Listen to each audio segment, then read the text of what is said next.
Yes, please. Thanks, Violet. So I don't have my palm, but I'm going to. Hi, everybody. If you're here for the Commissioner's October 27th public meeting, you're in the right place. If you're joining us virtually today, I'm just going to quickly put up some instructions on the screen for turning on live captioning.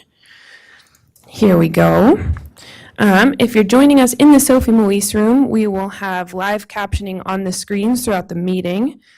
And we also have assistive listening devices available. If you would like one of those, please just come and see me and we'll get one for you. We ask that all speakers today please remember to speak slowly and clearly during the meeting. It helps with the captions accuracy. And if you have any questions or concerns otherwise, please come and find me during the meeting. I will turn it over to Commissioner Vero. Thanks so much, Violet, and welcome, everyone. We'll call the meeting to order and begin with the pledge. I pledge allegiance to the flag of the United States of America and to the republic for which it stands, one nation, under God, indivisible, with liberty and justice for all. And Missoula County acknowledges that this event takes place in the Aboriginal territories of the Salish and Kalispel people. Well, we have a public announcement, but before we get into that, we wanted to do a little rearrangement of the hearings. Can you raise your hand if you're here for Sharon? And I think, as Bert had suggested, maybe we'll move that to E, or the first, E to A, so it'll be the first hearing. Is that a problem for staff? No, but we're gonna do some other things first. Yeah, sorry, Bailey, okay. You're late, man. Well, we have an important proclamation we'd like to share with you all today, recognizing the conservation achievements of Mr. Jim Cusker here. And we have not organized ourselves. Dave reads, and then I'll tell my story. Okay, or we could all we can, we can all read a section. You can start. Okay, I'll do the first two. Let's number off 1, 2, 3. Yeah, I'll do the first two. Whereas a healthy agricultural sector is essential to the well-being of our community due to benefits such as food security, open space, wildlife habitat, economic activity, health promotion, and quality of life. And whereas the people of Missoula County, both in their individual and collective capacities, are at the center of ensuring Missoula County has a vibrant and successful communities. And Whereas advocating for and advancing the protection of open lands, farms, ranches, and supporting the agricultural heritage of Western Montana.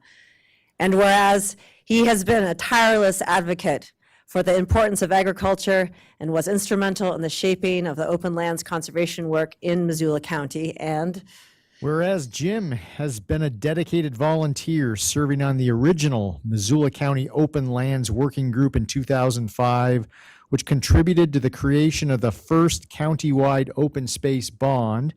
And whereas Jim was first appointed by the Missoula Board of County Commissioners to the Missoula County Open Land Citizens Advisory Committee when it was created in 2006, and has served as a member of the committee for 16 years, and has voluntarily participated on specific working groups focused on protection of agricultural land in Missoula County.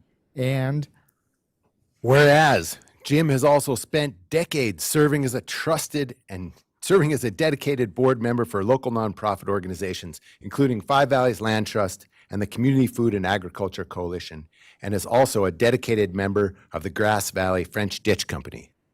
now, therefore, we, the Missoula County Board of County Commissioners, do hereby recognize Jim Cusker for his outstanding efforts and public service and open lands conservation and protection of the agricultural heritage in Missoula County, and for inspiring others to contribute through public service.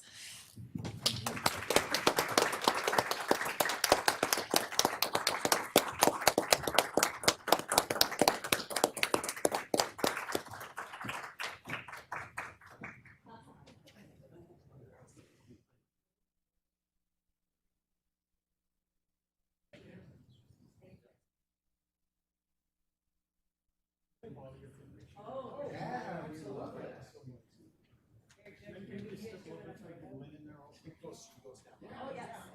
Wait, I'm gonna have to do the same thing. No, you're fine.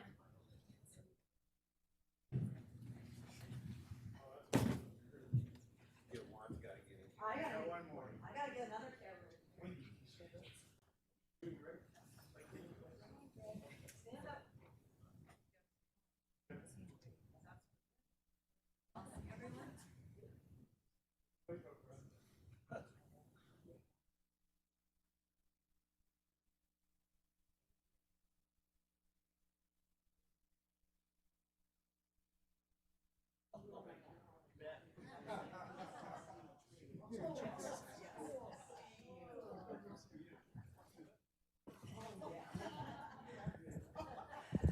And we're not quite done yet. I know there's some folks here who have a few words they'd like to share. So come on up to the microphone. My name is Wendy Ninsman.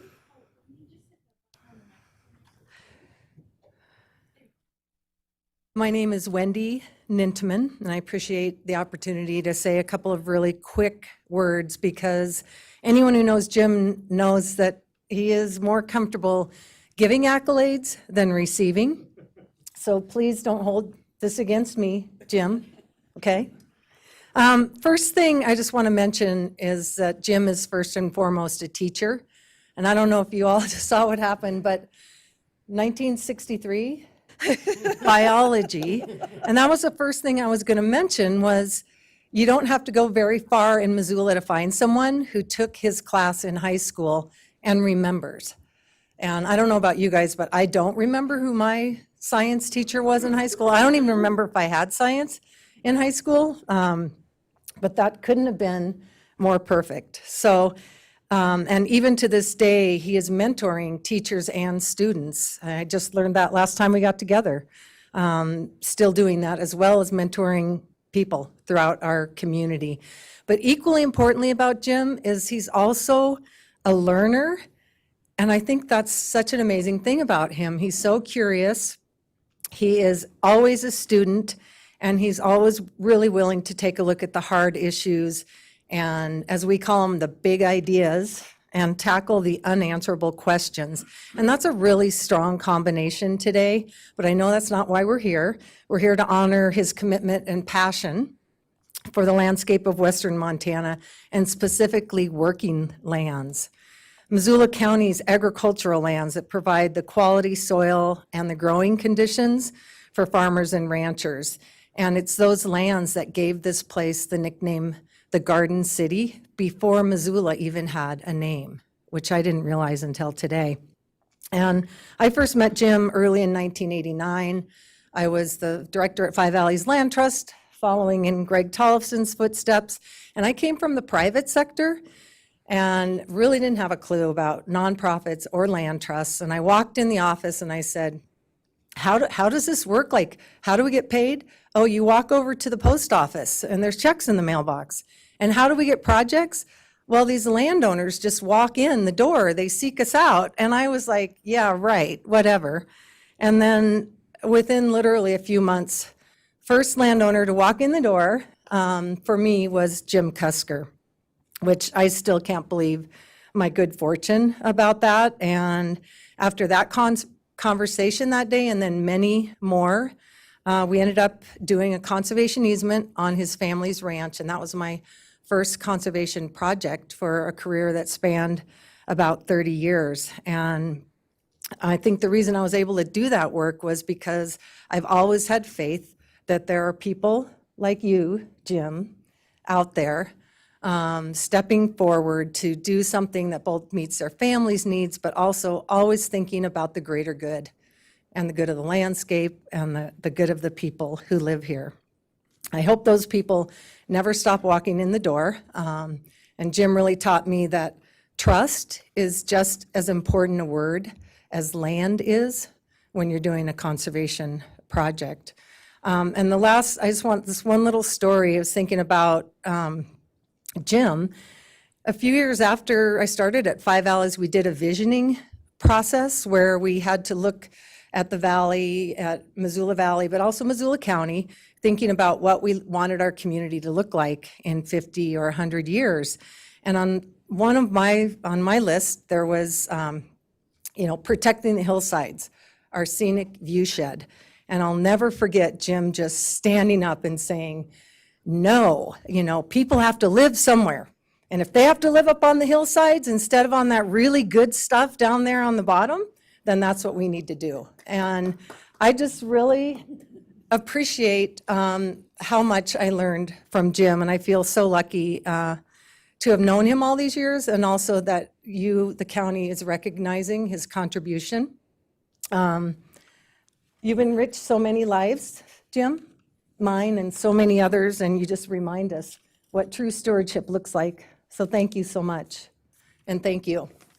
Thanks, Wendy.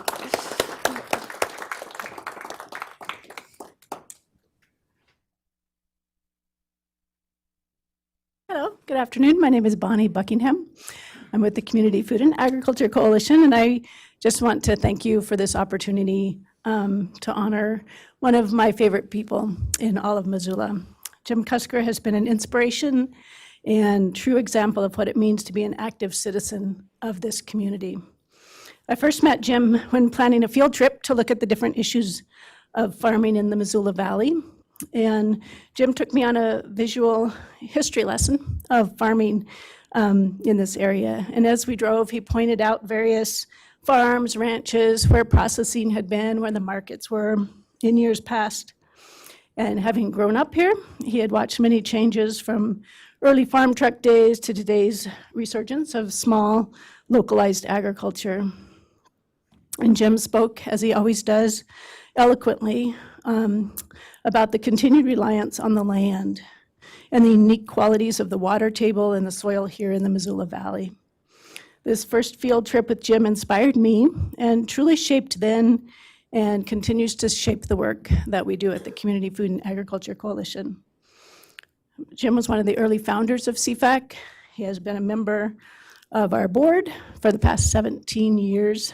He helped frame our mission, always with that focus on that foundation of what it takes for building a local food and ag system.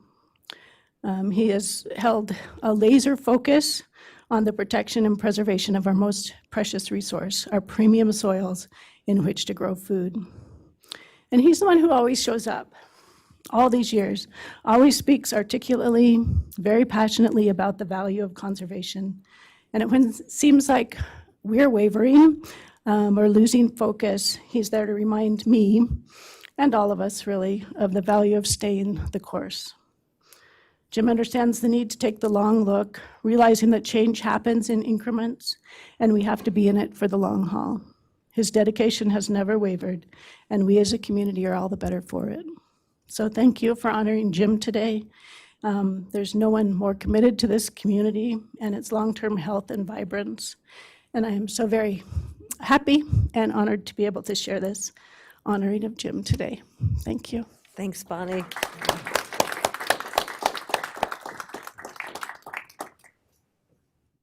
Don't be shy.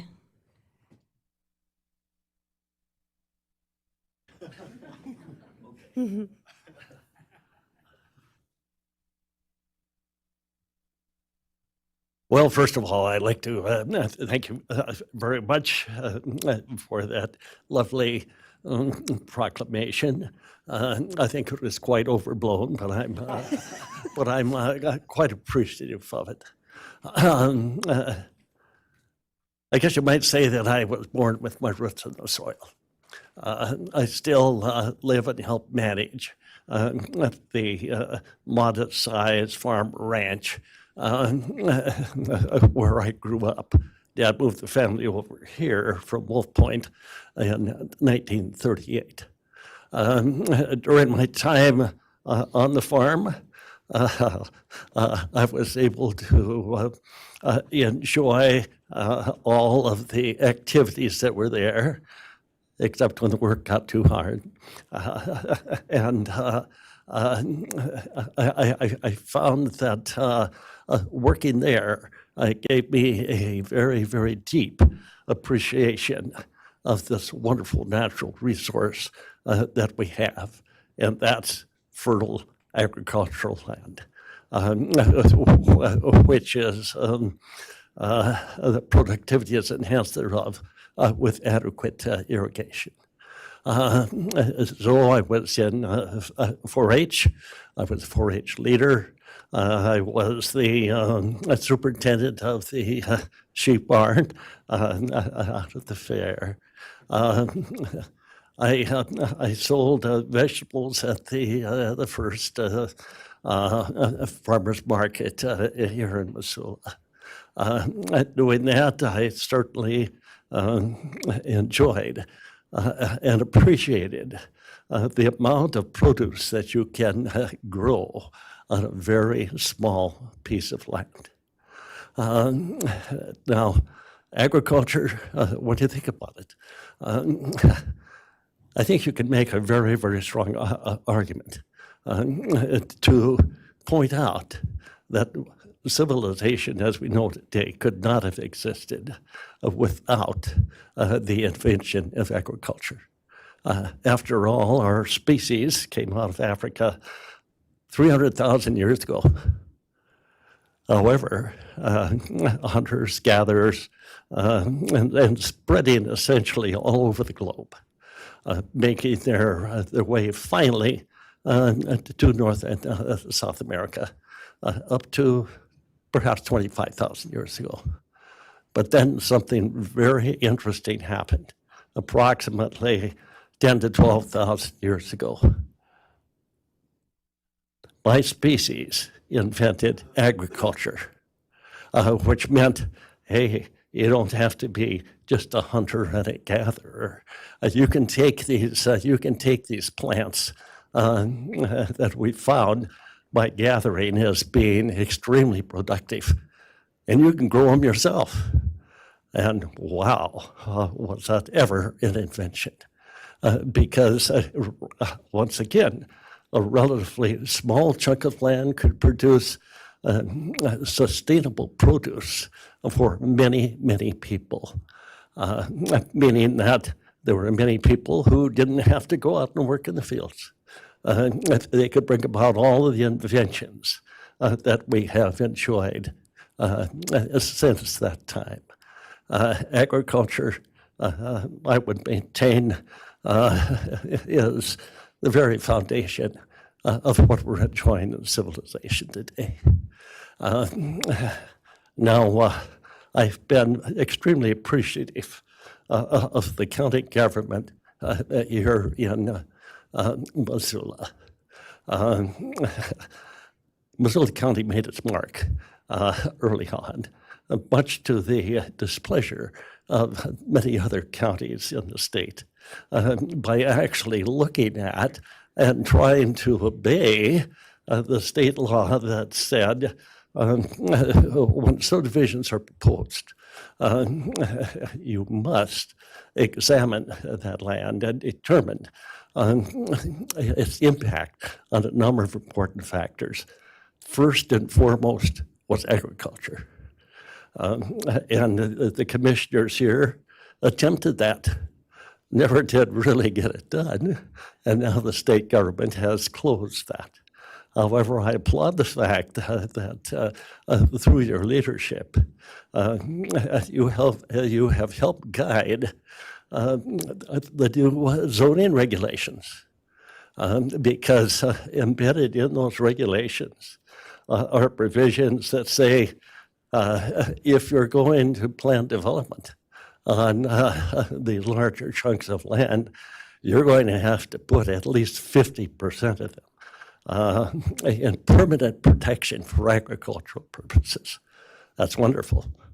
The only bad thing about it that I can see is that takes care of the larger acreage. That's not happening with the smaller acreage, where it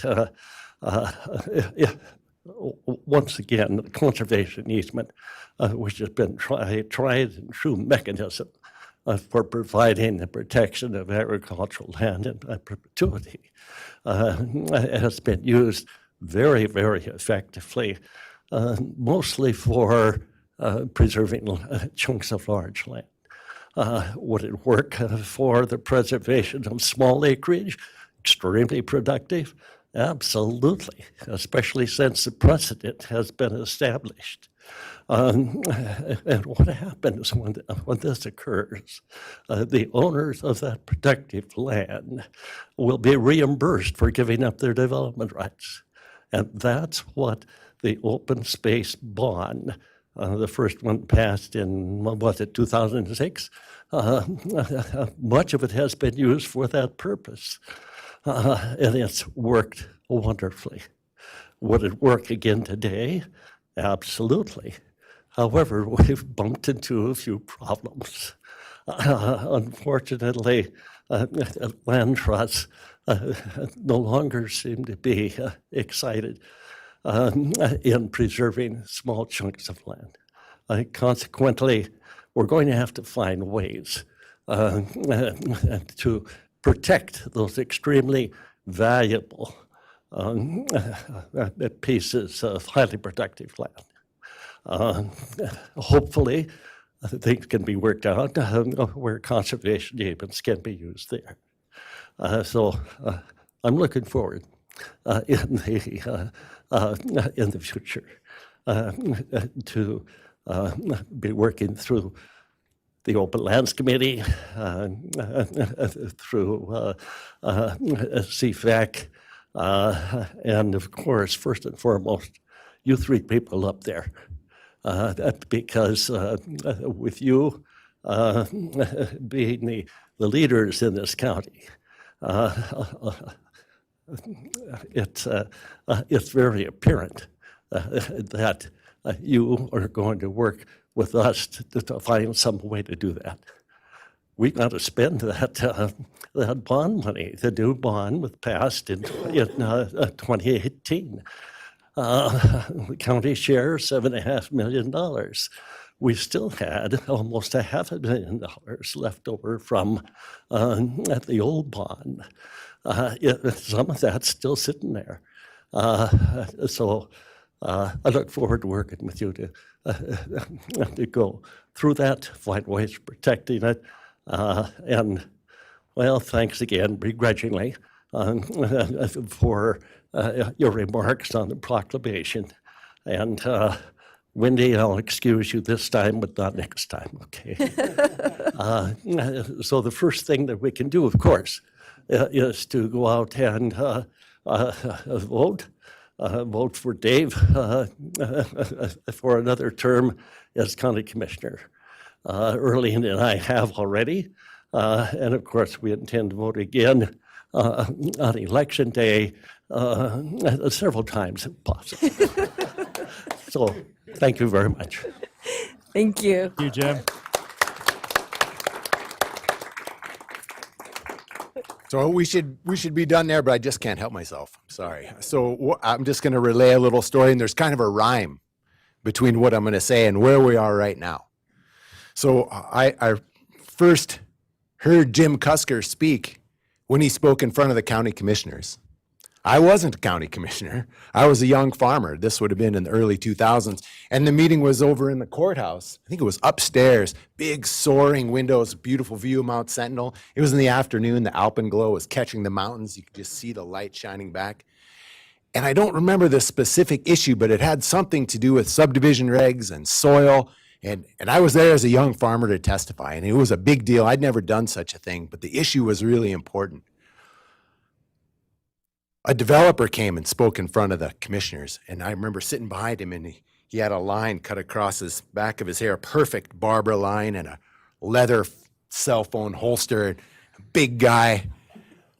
And he said, yeah, you want to protect that soil, a guy like me will buy that land, scrape the soil and sell it. That's what's going to happen.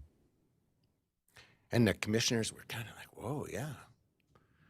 And he sat down, and then a representative from the Realtors Association came up, who was just impeccably, like an Italian suit with soft leather shoes.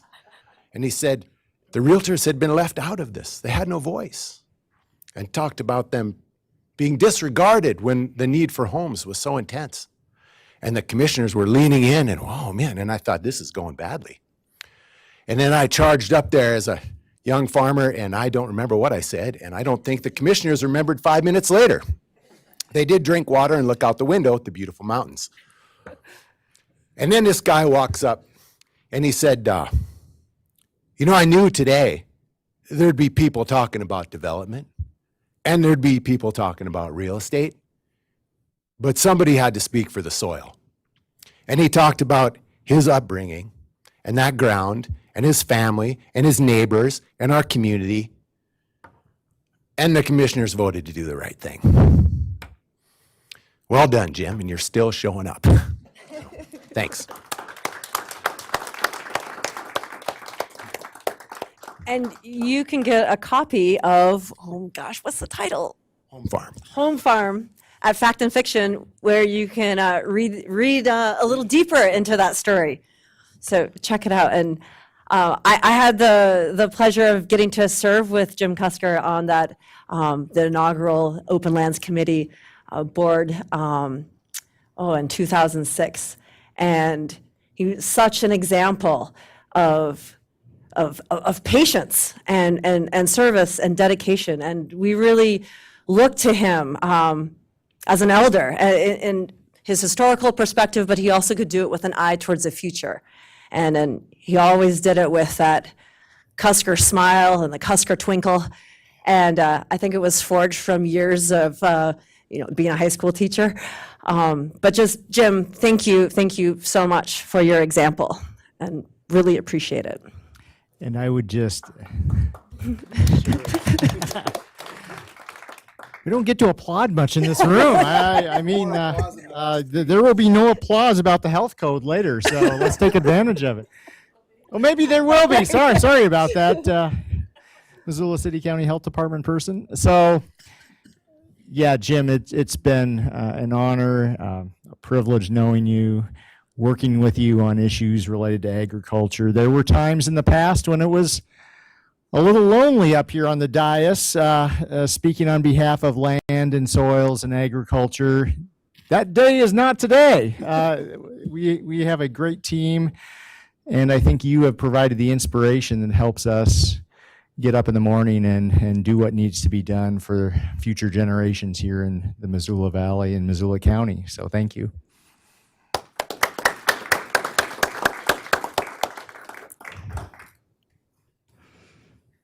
Hello, I'm Pat McDonald, and I just wanted to say a word or two. Number one, Jim Cusker, thank you for being such a wonderful citizen of our community. But in addition to that, I think that there is also applause due to a very fine wife, Erlene, who is always with him and takes care of him. And so we say to you, Erlene, thank you very much.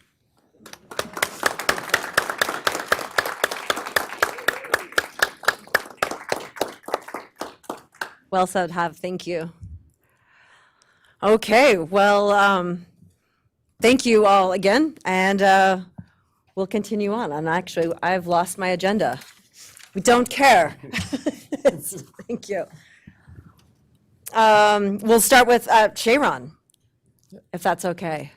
Oh, public comment. Oh, my goodness, I'm so sorry. Yeah, I got excited. Is there any public comment on items not on the agenda? Go ahead, sorry. Thank you. Thanks, everyone. We'd like to bring an issue to your attention that you may not be aware of. My Yeah. name is Mike Surovic. Oh, I'm sorry, a little slower, please. Mike Surovic. Thank I'm a resident of the Target Range neighborhood. We own a property adjacent to Rosecrest Park, and the park managers have recently decided to put a lock on the gate and restrict vehicle access through the park to the residents of the area. Rosecrest is it's not really a park, it's a green strip of land that's about 50 feet wide at the narrowest and a half mile long. It's not actively managed by the county. The residents actually mow it and take care of it. And there's a steep hill that runs through the neighborhood, so vehicle access is not possible from the front. So many of the residents depend on vehicle access through the park for reasons not limited to agricultural. And the neighborhood is overwhelmingly against closing off access. I believe a neighbor of ours actually got every household to sign a petition against locking the gate. So I wasn't sure if you guys were aware of it, but we wanted to come and voice our opposition to restricting vehicle access through Rosecrest Park. Thank you, Mike. Sorry, go ahead. He's my husband. I'm Lauren Redmore, and I also wanted to support his comment. We moved here in January, and part of the reason why we bought our house was because of that access. The hill makes it very difficult to manage about half of our land. Since moving in, we've been able to access the back part of our property through that green space, where we've invested in putting in a fence, building a lovely garden, speaking of access for agriculture. And again, it's really a community managed property. I have a PhD in Parks, Recreation, and Tourism Sciences, and it is about as quintessentially community managed as you can imagine. We don't see people from outside the neighborhood, but it is very much a place where people respect who's doing what kind of in that space. Kids are able to play very peacefully. Vehicles access the park on occasion. I think, in the summer at prime time, maybe we see 3 or 4 vehicles a week. So it's really very low use, and all of the drivers drive really slowly. So we just wanted to raise that issue. It deeply impacts many of our neighbors who are farmers. We've got some folks that have orchards and hay fields, and so maintaining that access is really critical for those folks to continue their livelihoods. So really appreciate having this meeting. This is my first public county commissioner meeting, so really excited that I can present that issue to you all, and hopefully we can find a resolution that works for everybody. Thank you. Thank you, Laura. Thank you. Thank you. I think we can. Is there any more public comment? And yes, we have heard this, and we are working on this. Although we Needs have to be not, fixed. we have not seen the petition. But that's Maybe okay. June- maybe Juniper It's has. coming. Never mind. Okay. Coming up. In a moment. But is there any public comment on items not on the agenda? Okay, so what we're going to do, now we have the, I'm sorry. Now it's a Sharon parking lot. We'll begin this public hearing. We'll start with a staff report, and then we'll take public comment, and then we'll close public comment, and then there'll be discussion. Commissioner Vera, we have a hand up in the virtual audience. Oh, and my monitor is not on, so thank you for That's catching all right. that. Yeah, they just lowered their hand, but Oh, there was a hand up.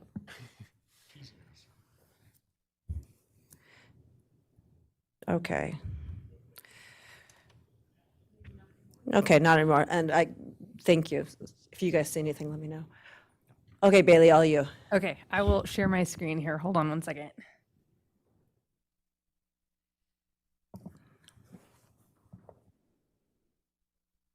Hopefully this pops up for everyone. Yay, okay.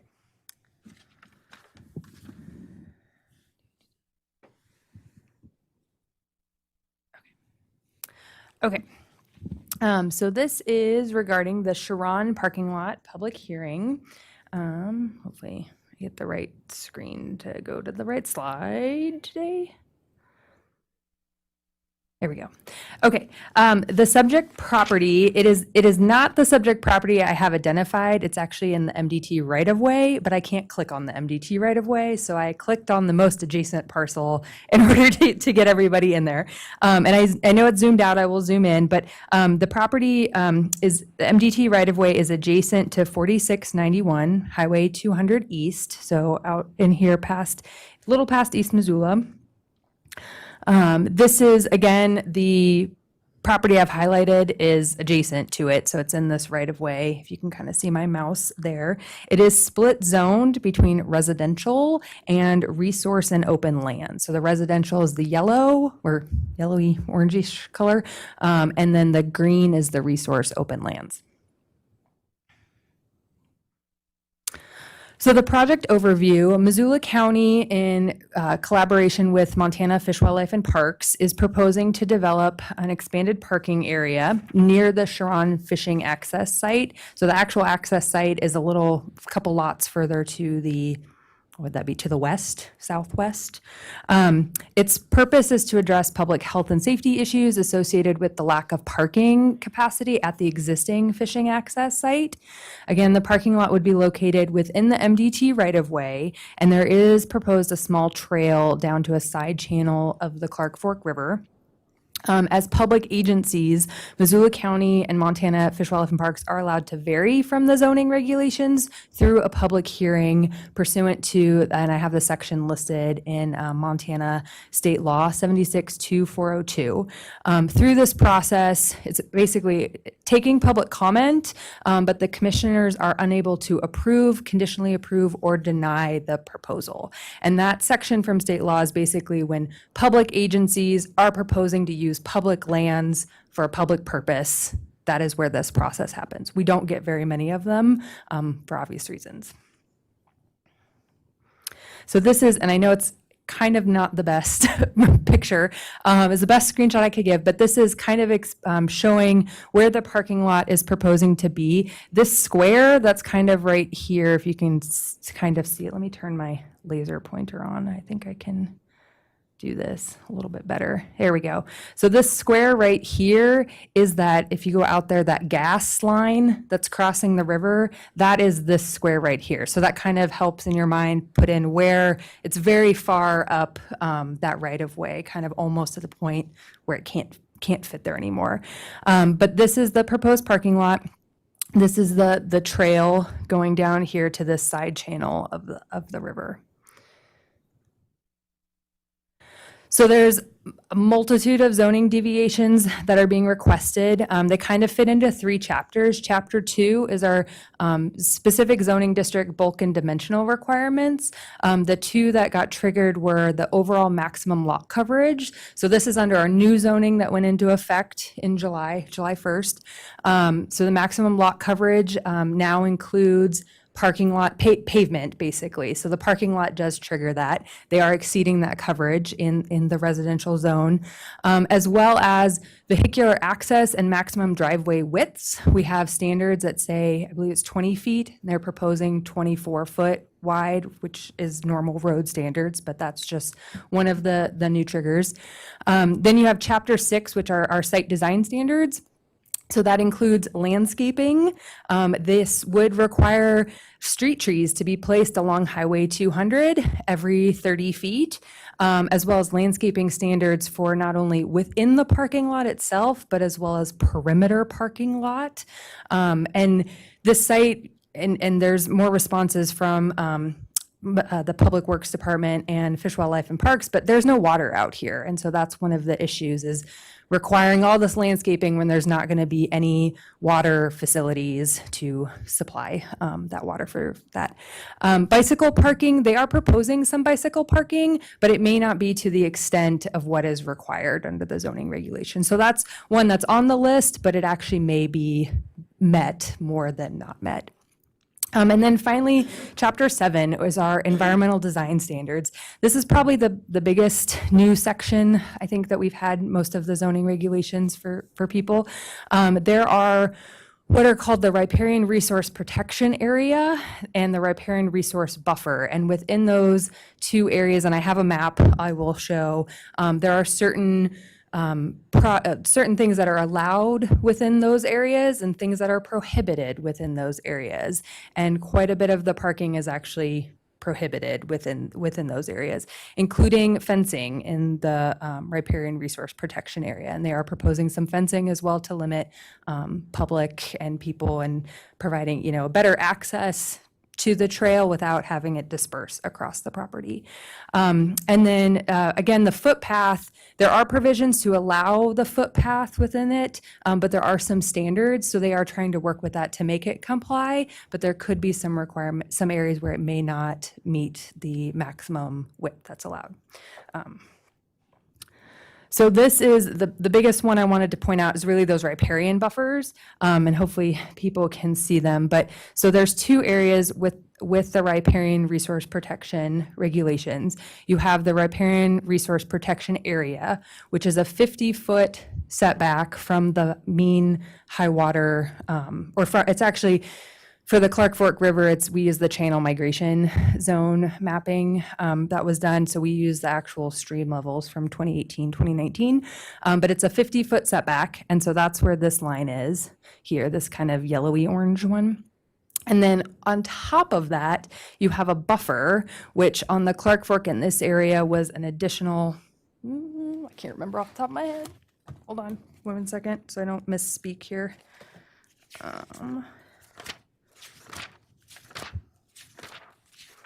To the right section.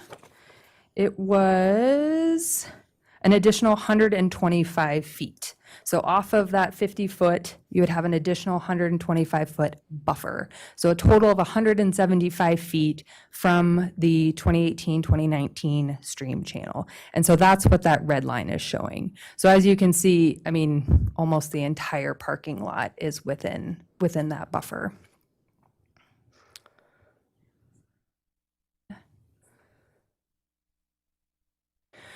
So we did advertise, since this is a public hearing, we advertised for public comment. We placed illegal in the paper. We notified adjacent landowners within 300 feet. I only had one letter that was returned undeliverable. So everything else hopefully got to the people it was supposed to. We did notify advisory agencies as well. We updated the Missoula County Voice page to have a separate section for just zoning comments versus the original design comment. So there's kind of two sections. So there was a specific zoning discussion comment. And there have been no comments that we've received from our office at this time. And that's pretty much what I have. I don't have a motion because I can't make a motion. I did see, I know Chet is in the room, Shane's online. I did see Randy Arnold from Fish, Wildlife and Parks on as well. Staff from WGM was on. So there are people here to answer questions if the board has any, or is just to open public comment. Yeah, well, because we have people here, do we, let's begin with comment and then you can leave.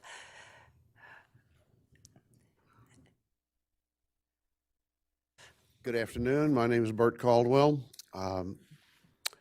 I'm with the Bonner Council, have been for about 10 or 12 years now.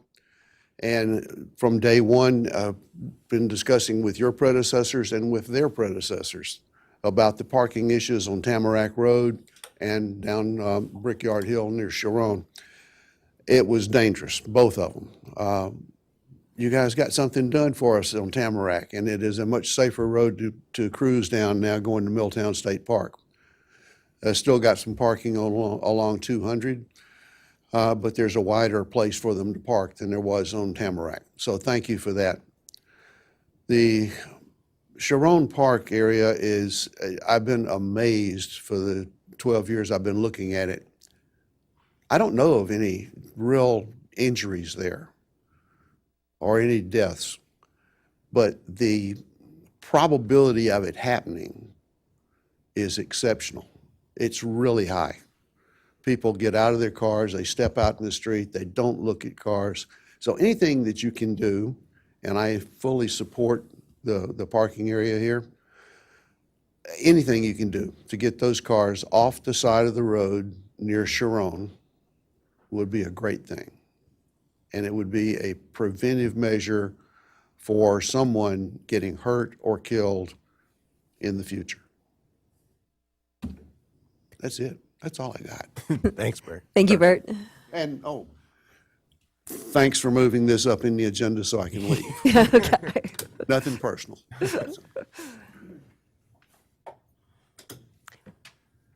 Would anyone else like to speak to this? Yeah, okay.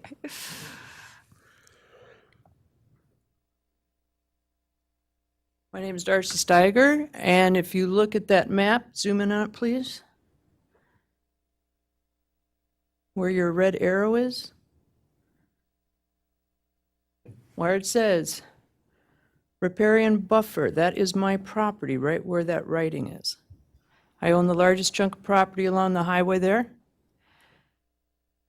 I don't even know where to start with this thing. Okay, let me go back to, okay, I heard through the grapevine you approached the ex-policeman across from Sharon.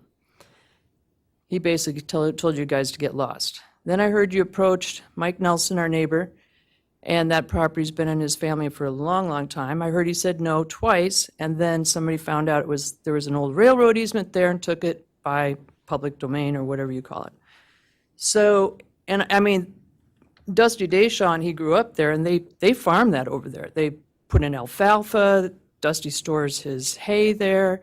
I looked at the impact statement, which I was the only one that got one, by the way. I was showing it to my neighbors, and they're like, where'd you get that? I said, just popped up in our mailbox. And it was saying no impact to the community, noise-wise, no impact to the animals, the wildlife, et cetera, et cetera. I am a wildlife corridor. I've got, yeah. So if you, that's my husband. So if you see our property, there's two big fields. The animals come off of Jumbo, they go right down through our fields, they jump over the fence. I hear a lot of cars in the middle of the night. They go right over that property that you're talking about, putting the parking lot on, and that's how they get to the river. There's a couple bald eagles that hang out in the dead tree there next to, what's his name? What? Yeah, Bunce's old place there, yeah. And, I mean, we saw a bobcat. I've been here since 1978 when I went to the university. I've never seen, and I backpack, I've never seen a bobcat. Right across the street from me, you know. The Jacobsons that used to live next door in the Deshaw original house, because my living room faces Edgewood Drive, I don't see a lot of the wildlife. My neighbors call me and tell me when animals are walking through, there was a pair of mountain lions that went through, right through there. And they're not cutting through Bunce's, and they're not cutting through over by the Yellowstone pipeline. They're going right through there down to the river, and then they come back up, and they go back up my property and back up to the hill. So when I wrote to the county with my input after the impact statement, I said, you know, nobody knocked on my door. And all the people on the highway are, of course, the most affected. Do I want tube and riffraff there? No. Do I tube? Constantly, constantly.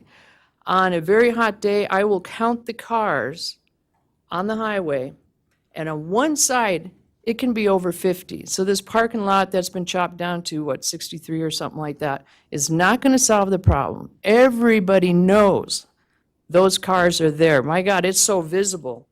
And like the Bonner guy said, although he was all for it, but he doesn't live there, everybody slows down for the tubers because all of us going through there are using that also. I just happen to be lucky and I can walk down to get on the river, or put up by where the dam was and get off the river there. I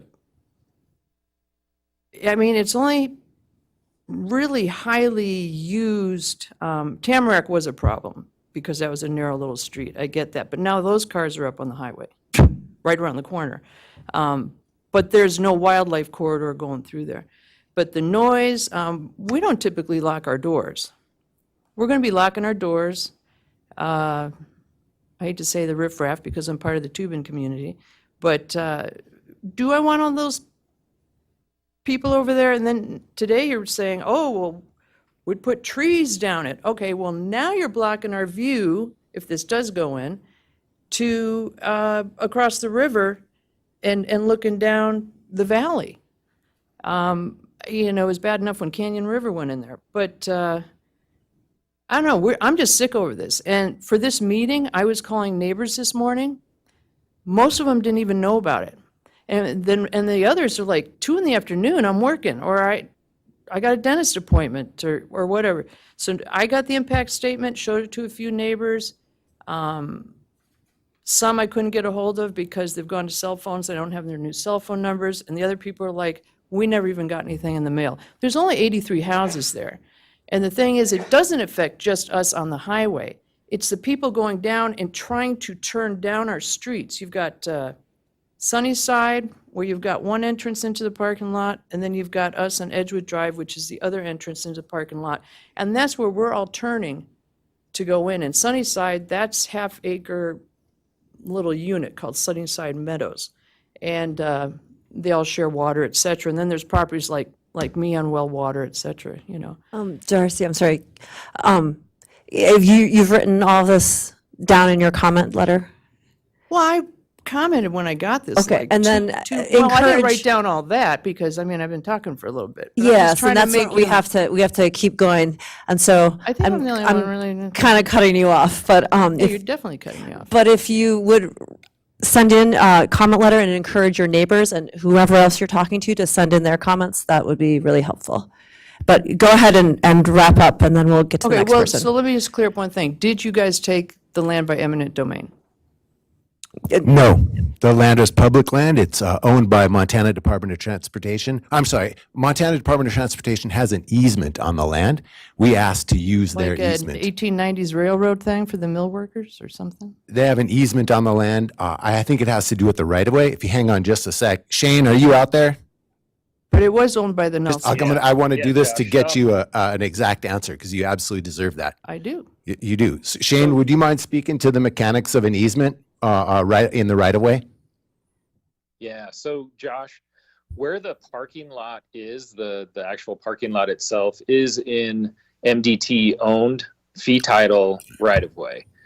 The trail and the fence and things like that that go down to the river, that is in an MDT-owned easement. Okay, then why did the Nelson family pay property taxes on it for decades? So He was going to The build a Nelsons house. He still- promised his wife he was going to build a house there, then he never did, so he figured one of his boys would do it. yeah, so the Nelsons, the property that the Nelsons own, not all of it is encumbered with an easement. And so not only are they paying property taxes on the property that has easement on it, they're also paying property taxes on the non-encumbered property as well. Yeah. So essentially, I mean, because I have a huge easement because they moved the road over for Edgewood Drive when everything went in there.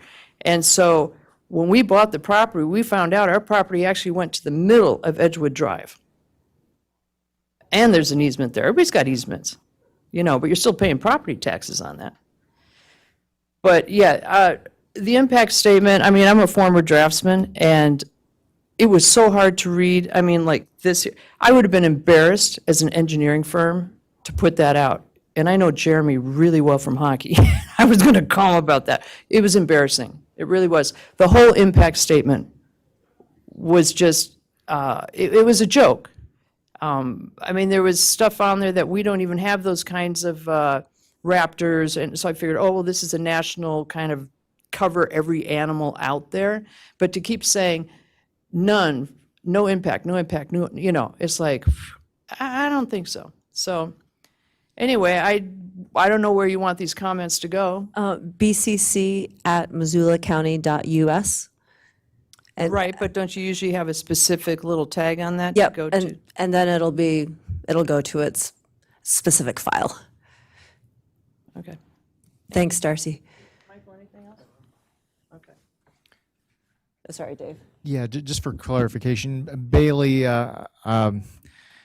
did I hear correctly? There will not be trees because, That's what she said. yeah. There's no water. Yeah, so no worry about trees obscuring vision. There will not be trees. That was the request for a variance. Yeah, that's one of the deviations is the Right. landscaping Thanks. standards. And I know there are some people on with their hands up. Okay, online too, we'll if there's we'll not people. do the folks in the room first, and then they don't have to be kept here. Good afternoon. My name is Myra Schultz.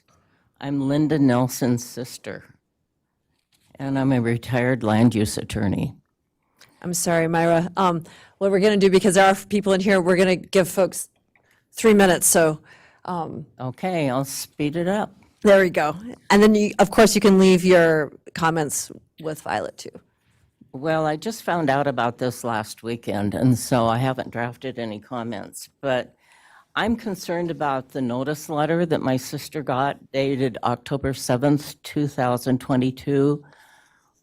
And it doesn't tell who sent it. It's from the Department of Planning, Development, and Sustainability, but no person's name on it. And it says the Board of County Commissioners is unable to approve, conditionally approve, or deny the proposal. Maybe after I'm done, Bailey could explain why that's said. I had a lot of trouble with WGM's EA because it's internally inconsistent.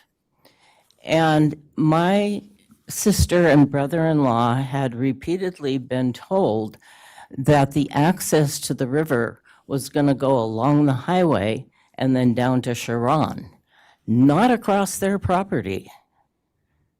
And when I was reviewing these things, I saw that document in this EA. And so today I came to my sister's house and I said, have you ever seen this before? Well, obviously she should have seen it before because she had the document.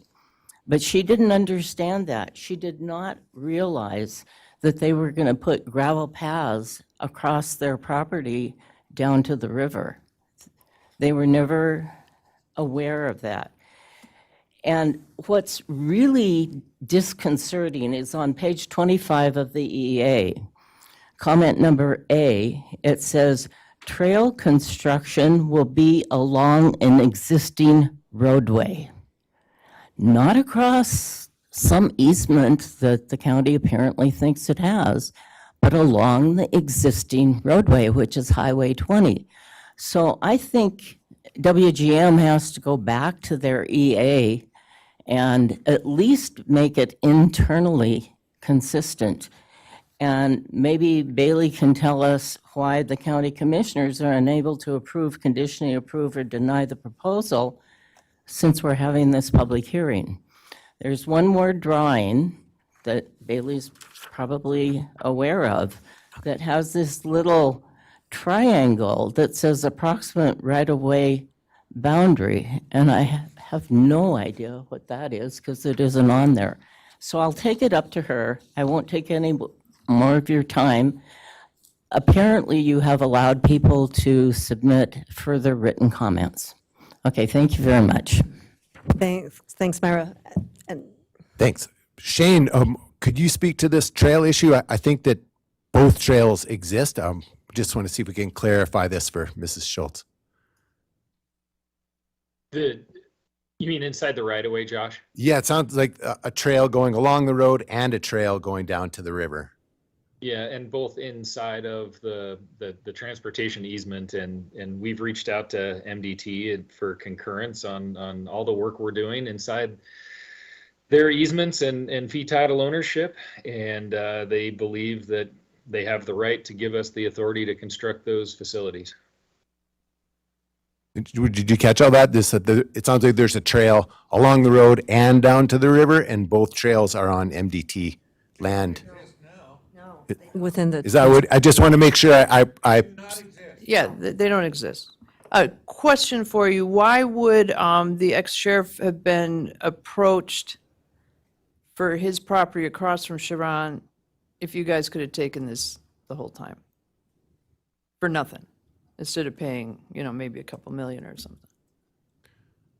that was before our time, and I'm just going to take a guess because I wasn't You're part of it. new? 3 I know years. yeah. David's not new. 3 years for me. Yeah, but we haven't known about this for 3 years. All I'm saying is this proposal is pretty new, and what you're talking about is someone being approached across the street. Is that what you said? Yes. I wasn't part of that, so I can't speak to it. I'm just gonna.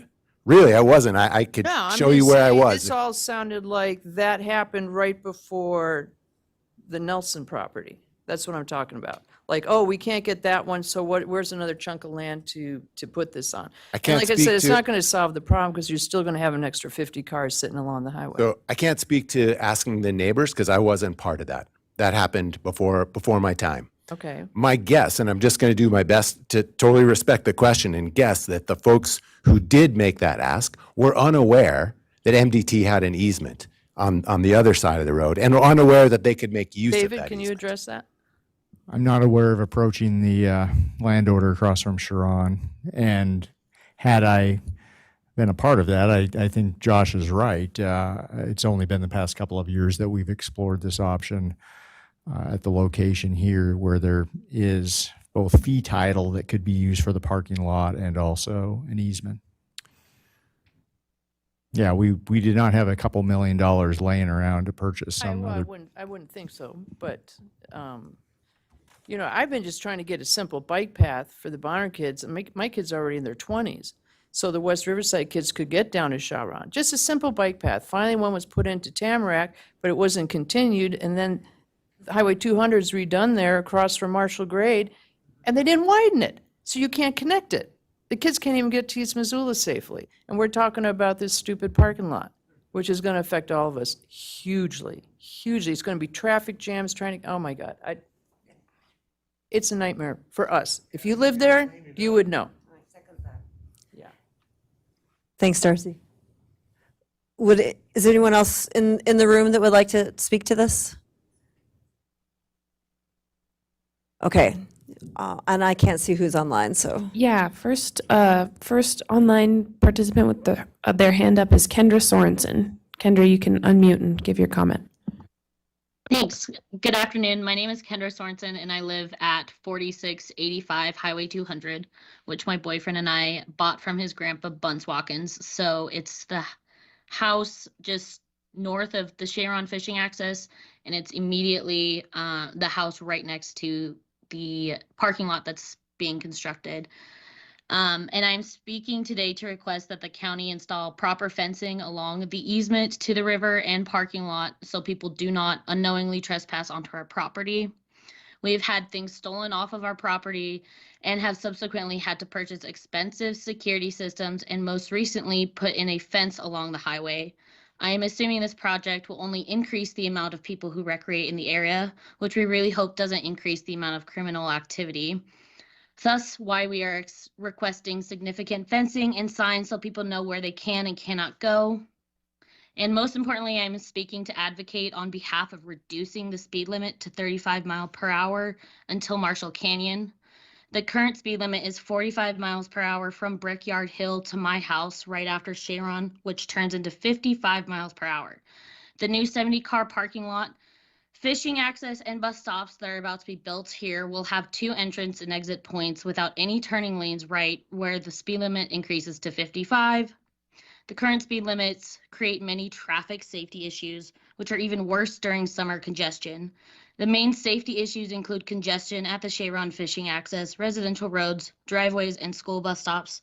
There are also many bicyclists and traffic turning on and off Highway 200 to access Marshall Mountain. There are also an endless amount of wildlife and pets that get hit in this area because of the 55 miles per hour is too fast for this residential area. Now, not to mention when a 70-car parking lot is constructed. Lastly, residents in the area experience excessive loud noises created by vehicles accelerating and braking in the residential zone. Most of the traffic here is also traveling well above the posted 55 mile per hour speed limit, which adds the safety and quality of life issues for those living here. The project, I believe, is a step in the right direction to help with the congestion on Highway 200, but will not work without a speed limit reduction as well. Myself, neighbors, East Missoula community, and members of the public that recreate at and near Sharon are excited to have a safer space to recreate, but are seriously concerned about the safety hazards the current speed limit creates. We would really like to see the county extend the 35 mile per hour speed zone until Marshall Canyon for the safety of myself, neighbors, pets, and community members. Thank you for your time. Thank you, Kendra. Go ahead. Shane, can you speak to the fencing that's part of the design of the parking lot? Yeah, and I'm going to also ask Stephen to correct me if I'm wrong on any of this, but we do have fencing at least on the boundaries of the parking lot to try to keep people off of the neighboring properties and then try to guide them towards either the trail to the river or to the trail that will run along Highway 200 to the existing Sharon fishing access site. And I don't know, Stephen, if you want to add anything, feel free to jump in. Yeah, thanks, Shane. I think you said that correctly. We do have the fencing down along the river frontage. Currently, we don't have fencing running up towards the highway and the trail that connects Sharon proper to the Sharon overflow parking. But that's something that Shane, you and I can look at in response to comments. Just say one other thing. I forgot that a couple neighbors brought up to me that couldn't be here today. They said, you know, even though we looked at the environmental impact statement packet that you got, it says here on the back, you know, proposal A, do not put in the parking lot. Proposal B, put in the parking lot. Like, and I'm like, you know, it sounds like a done deal, but it was proposed that way that it's not necessarily going in. And the other, but what some of the neighbors' concerns were like, well, if it does go in, how are they going to keep people from camping there overnight? Are they going to put gates? That wasn't in the statement. I think they are doing that up at the Milltown Park, where they close it off at like 8 at night, or, you know, if your car's still there, you're screwed, you know. So that's something to consider too. But we don't want it. So I'm just saying, we don't want the parking lot. Thanks, Darcy. And Shane, I'm sorry, did we cut you off? Did he have? No. Okay, I Josh just has wanted to say another one one. thing to Kendra, was the person who spoke last. Dave and I were out on this very site yesterday talking with neighbors about the speed limit, and we totally hear you, and we're moved by what we saw, and are going to get with Shane soon and figure out what can be done. Thank you. Do you mind, Josh, if I kind of talk about that? Please do. So, and we've had multiple conversations about this too, as far as the speed limit. There was a speed study that was completed by MDT probably, I think, 3 years ago now. And, you know, that data is still pretty fresh. And what we had talked about is once or if this parking lot is in place, it potentially can change how traffic operates in that area, to the extent that we would see a reduction in speeds. And so at that point, then we would request that study. And MDT would complete it and then make the recommendation, and then that would go to the Transportation Commission. I guess I just want to make everybody clear that this is a state highway. It's not a county road. The county commissioners, Public Works, we have no control over what that speed limit is. That's a decision that either the Transportation Commission makes, or the legislature can change those speed limits. Now, the process for the Transportation Commission making that change, or at least MDT evaluating it, the commission does have to make that recommendation. So our role is simply, as a county, to make the request to MDT to do the study. But in conversations with MDT, they've basically stated that, look, the data is not going to change. You're not going to see a difference in recommendation at this point. So let's get the parking lot built first, then let's do the evaluation. And then we would potentially see enough of a change in that speed limit, or at least the speed that people are driving, to justify a different speed limit out there. Hopefully that makes sense. Thanks. Yeah, and thanks, Shane. If I might add one additional thing, following the site visit that Josh and I made out there yesterday, we contacted the sheriff's office. They're going to try to get some extra patrols out there to see if we can't get folks to comply with the existing speed limit. But just know we have a fairly limited number of deputies on duty at any given time, so it's not like we've got folks sitting on the bench waiting to be deployed. They'll be pulled from somewhere else to do this. We're also going to try to get the speed indicator trailer out there that will let folks know how fast they were actually going. And we've seen that have some positive results elsewhere, where folks who are otherwise speeding get the hint that they're going too fast and will slow down. So be on the lookout for that. Thanks. And it looks like we have someone here in Sophie Moise who'd like to speak before we go back to online. Okay, my name is Linda Nelson. We own the property from the parking lot to the river. It's not under, I don't have no idea about any existing path to the river on our property.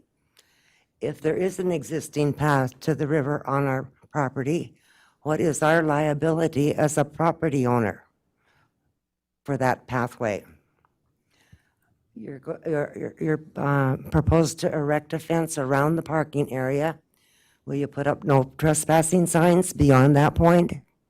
Or if you have this pathway, as you say you do, I don't believe you do.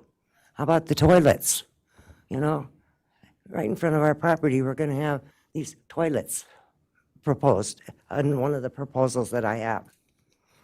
I want to know, does the highway right-of-way vary? The amount of highway right-of-way, does it vary on our property going to the next property, which is Watkins? Is that a different highway right-of-way? To the next property, is that a different highway right-of-way? Width I'm talking about. And then we have Sharon. So I don't know. I just can't see in that space there how you're going to get that many cars and parking lot and paved and a fence and toilets in there. Let's see, what else do I have here? Okay. And I don't know if you have anything to do with the bus stop, but would the bus stop be along there or would it be back at Sharon? I don't know. These are my questions. Thank you. Thanks, Linda. Okay, we'll go back to, Yeah, Kyle Watkins also has his hand up if he wants to unmute. Hello. and You guys Linda, doing did you, all right? I'm sorry, Kyle, you've signed in so we can contact you to answer your questions? Yes. Okay, great. Sorry. Go ahead, Kyle. Good. You guys can hear me all right? Yes. Fantastic. Well, hello, everybody. I am Kyle Watkins. I am Bunce Watkins' grandson. My girlfriend Kendra and I had purchased the property from Bunce after he passed away about 1.5 years ago. Fortunately, I've been blessed to grow up at such a beautiful location out here in East Missoula and love the property dearly.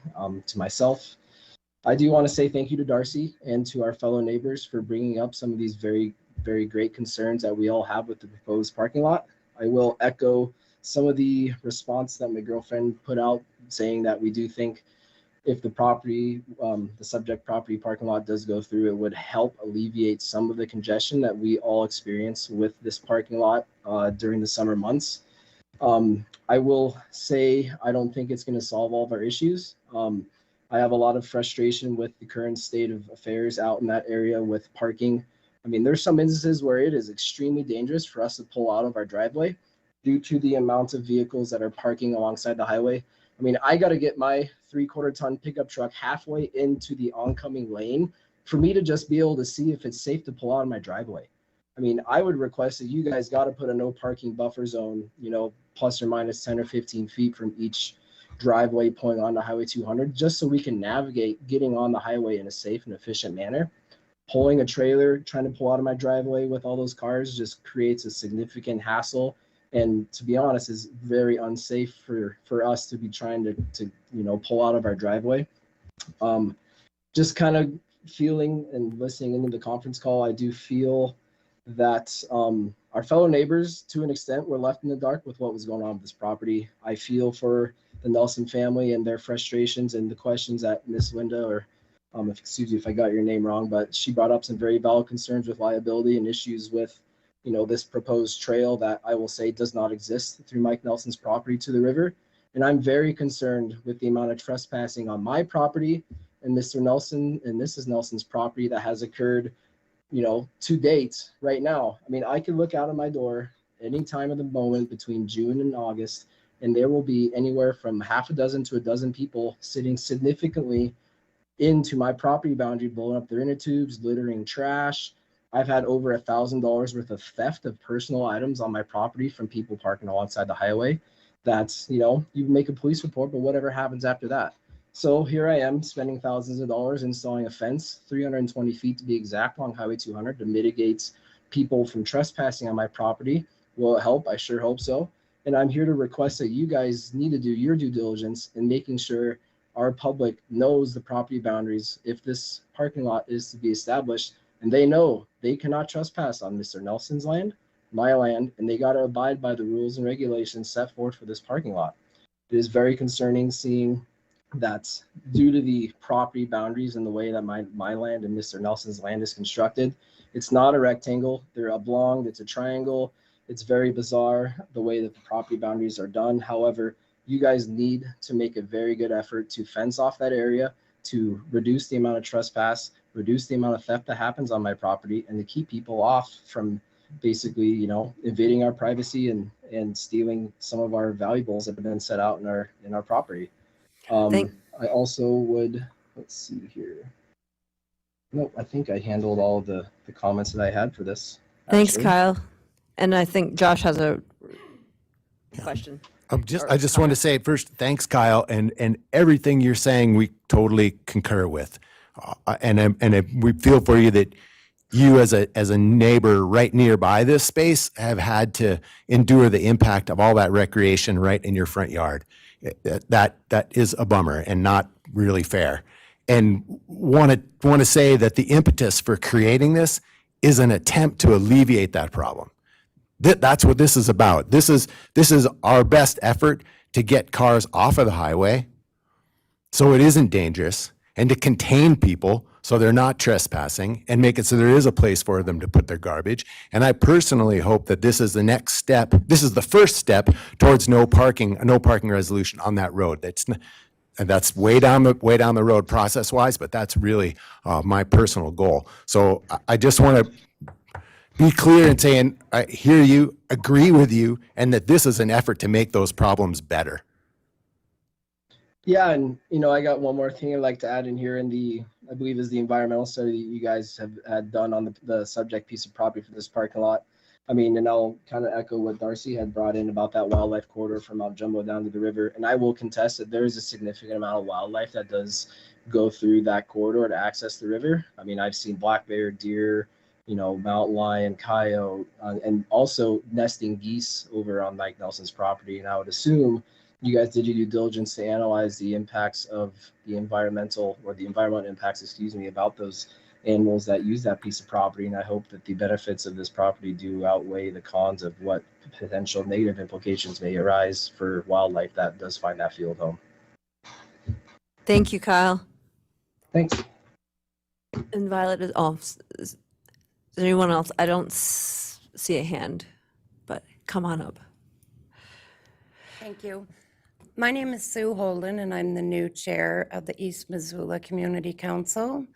I'm confused, as was my understanding that this project had already been approved. There was an article on the NBC Montana website with all the excitement of it coming in and how it was going to alleviate a bunch of problems, and it was all great.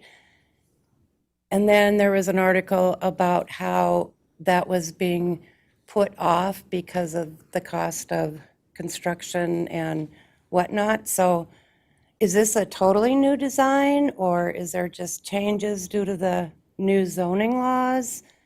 Or that's my confusion on that. But one of my big concerns out in East Missoula is, it was mentioned earlier about the camping that may occur in the new parking lot.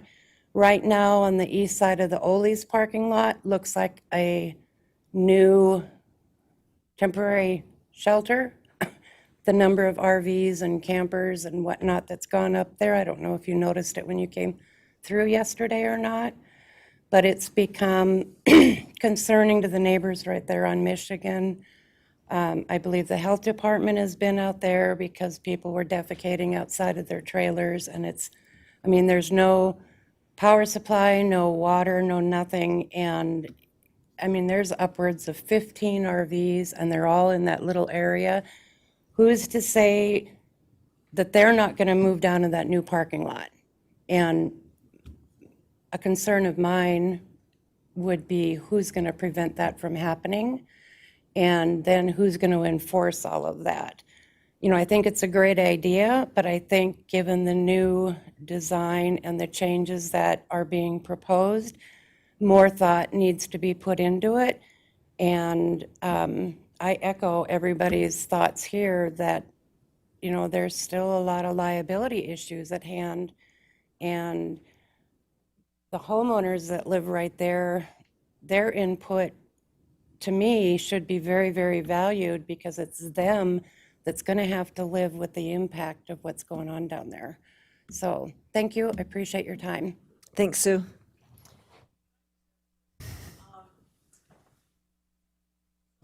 Come on up, Darcy.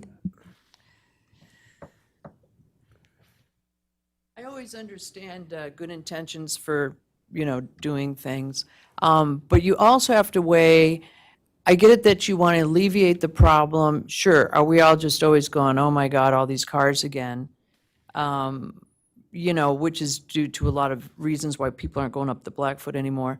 But sometimes they even come down Edgewood Drive. Pretty rare, and if somebody does park there, they usually knock on our door, do you mind if we park on your boulevard there, you know? But a lot of times with best intentions to alleviate one problem, you're creating a whole host of new problems.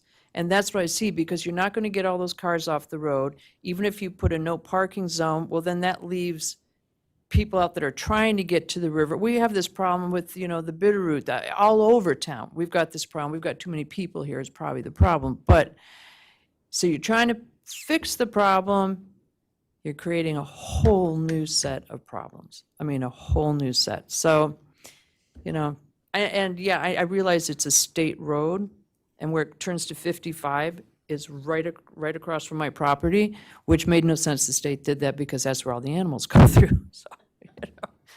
Thank you. Myra? Just have one more concern. You were just talking to Watkins, and you said that this parking lot was going to relieve their concerns about people on their property. What does that do to the value of our property if you put a parking lot with toilets right in our front yard? How does that affect the appraisal or the value of our property? That's my question. Thank you. And we'll get back to you. I can't see. Okay. Did you have something? Sorry, go ahead. Kendra. Yeah, I just wanted to include, I can't remember who was mentioning that when MDT did a speed study about 3 years ago. But I think that I would disagree with you saying that it's really fresh and new because it was done 3 years ago. And I think that you're failing to include the rise in the population that we've had since COVID-19 pandemic hit our city and our great state and everything. And I mean, we have seen the amount of recreators double in the last year. So I think that it really is needed to update that study and get that done. Thank you. Thank you. Yeah. So Kendra, that wasn't us saying that, oh, that data's fine. I think what we were doing there was a bit of projecting onto what MDT's response is going to be. I totally agree. Things have really changed, especially recreation-wise. Since the pandemic, every trailhead, every river access site is more crowded than it was.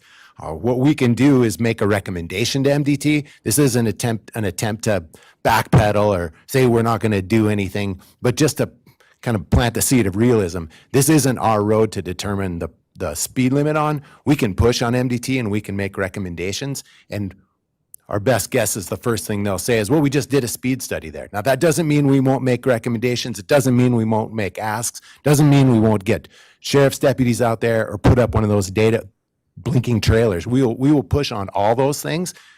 But just to be realistic, it's not our road. We'll do everything we can, but it's not our road. Thank you for that. And I can appreciate that.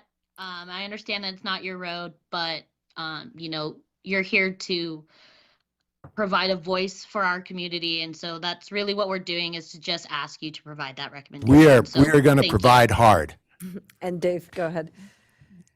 Yeah, we will absolutely provide that. The other consideration to think about, which we've seen across this county, and it's not unique to Missoula County, is that simply slapping up different speed limit signs is not necessarily going to lower the speed of vehicles. Folks tend to drive what they feel comfortable driving. There will be folks who actually are enough of law-abiding citizens that they might take it upon themselves to actually comply with the speed limit, but in other cases, folks are going to continue to drive in excess of the speed limit. If it feels like a rifle bullet straight road, they're going to go fast unless there's enforcement or something else provided that will help them slow down. And it's those options that we're going to be looking at as we move forward. Thanks. Okay, we have 4 more hearings. How are we feeling about this? Any more comments on Sharon? And again, you can submit comments also in email or writing or a phone call. Yes, it's B, like the letter B, board, bcc@missoulacounty.us. Juanita, really quickly, Emmy also asked me to mention that there is a page for this, for Oh, the of course. Sharon on MissoulaCountyVoice.com. You can access it from the homepage. There's a tile for this issue. You can provide comment, and there's more information there as well. I'm so sorry. Yes, Missoula County Voice. That makes way more sense than an email address.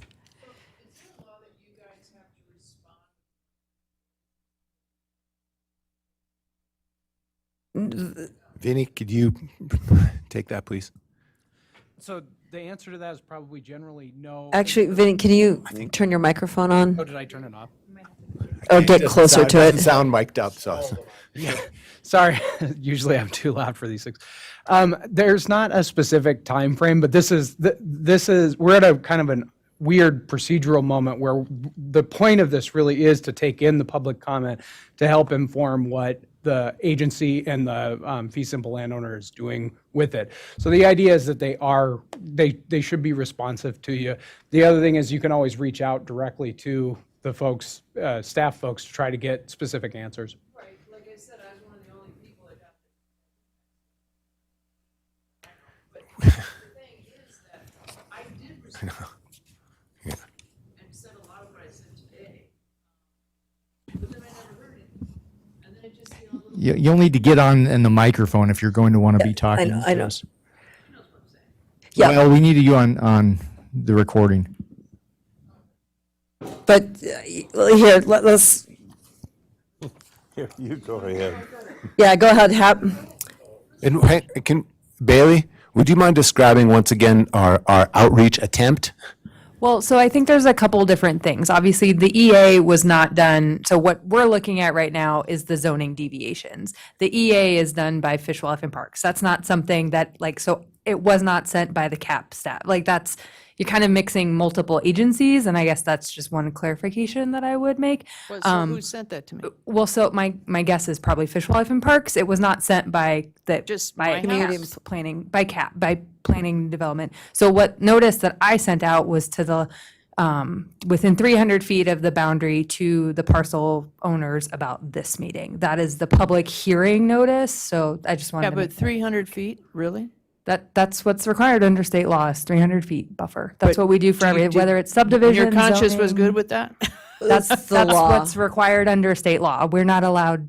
I mean, that's the 300 feet buffer is what's under MCA. And that's all you're allowed to do, is what you're telling me? In Sorry, good Darcy, faith, do you you- can't tell the rest of the community? Okay, so I'll go around. So I'll start Darcy, knocking where on would you doors. like us to draw the line? It's only a neighborhood of 83 houses. My God, it's pretty simple, And they're all impacted by this because everybody has to turn down one of those 3 streets. There's only 3 streets there. And everybody has to go down those to get around in that neighborhood. And, and when I did write like I was supposed to and sent it to you guys, I don't even know if it's being read. I was mentioning the wildlife corridor. I don't know, nobody called me. I said, nobody called me and asked me about this, new impact statement. I wrote a whole bunch of stuff. And I never, and somebody said, I think by law they have to get back to you. And I said, well, maybe in other states, but I don't know about that here. But it just feels, and then you say, well, there's public notices in the paper. I know that's the way things are done. People aren't getting the paper anymore. I'm like one of the few people that is still getting the paper. So I'm seeing a lot of stuff you're not seeing like on the nightly local news, but just maybe that needs to be changed on a county level, that these public notices in the paper is not what it used to be in this country, the whole country. And there needs to be another way of getting it out somehow, so. Thanks, Darcy. Okay. Hap or Sue?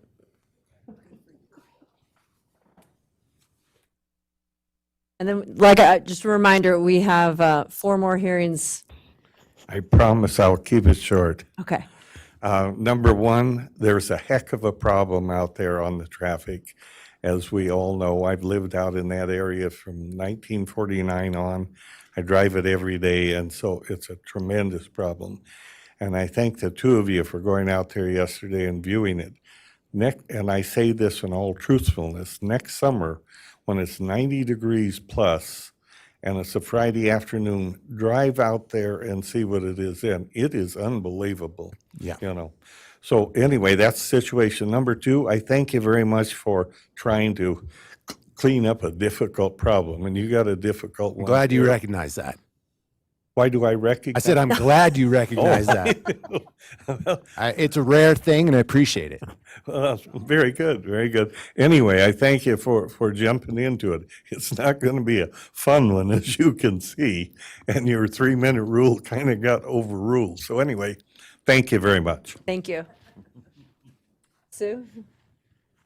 Thank you. Just real quickly, another concern that's been brought to my attention is how is this going to work in connection with the Highway 200 corridor project?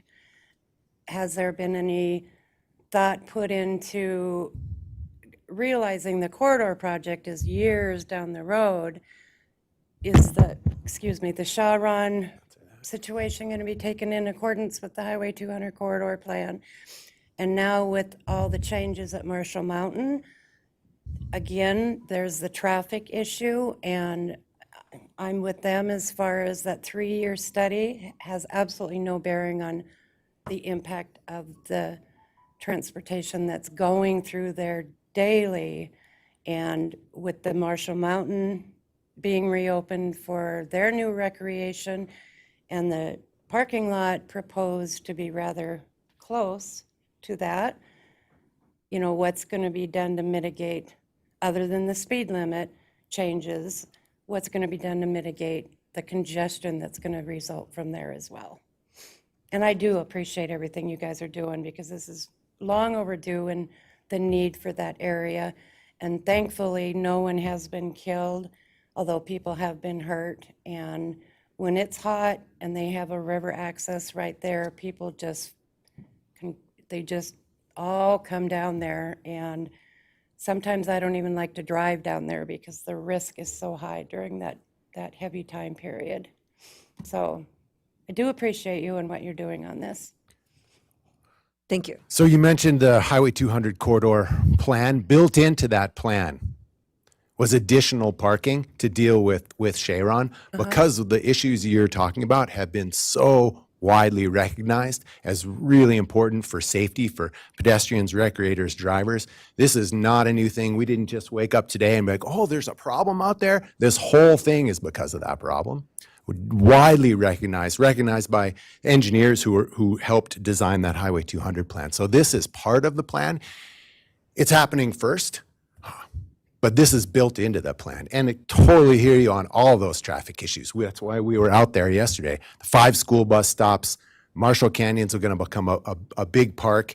And hopefully people are off the road onto this parking lot, but that means access issues. All those have to be dealt with. This isn't a question of, wow, we didn't even know about that. These things all have to be dealt with. I totally agree. Thank you for clarifying that. I hope I didn't imply that it's A little. new issue. I'm sorry if I did. It's just that the Highway 200 corridor plan, everybody's anxiously waiting that to happen. And of course, the funding is the big issue right now. That plan took many years and a lot of hours to come to fruition, and everybody's looking forward to it. then the Shaw Run access issues came up. And so for some of us, it just seemed that it was two separate things and they were trying to fix, put the square peg in the round hole kind of thing. But we do understand that it's all going to flow well, but with the change in what's going on at Marshall Mountain, excuse me, the proposed changes for Shaw Run, it is a concern out there. So I'm sorry if I came across as implying that you didn't take that into consideration, because I know you did. Thank you. Thank you. Okay, any more on Sharon? Missoula County Voice. Send us comments. Tell your friends. Okay, Shannon Terrio, Health Department. I'm sorry, Health Code and related fees by reference. Thank you. So I'm going to do a rare thing, and I'm going to do 2 hearings without a PowerPoint. Ha-ha. Ha-ha. Okay, you have heard this a number of times. I'm going to say it because it's a public hearing, really short, and then we'll, but I'll try to keep it shorter than usual.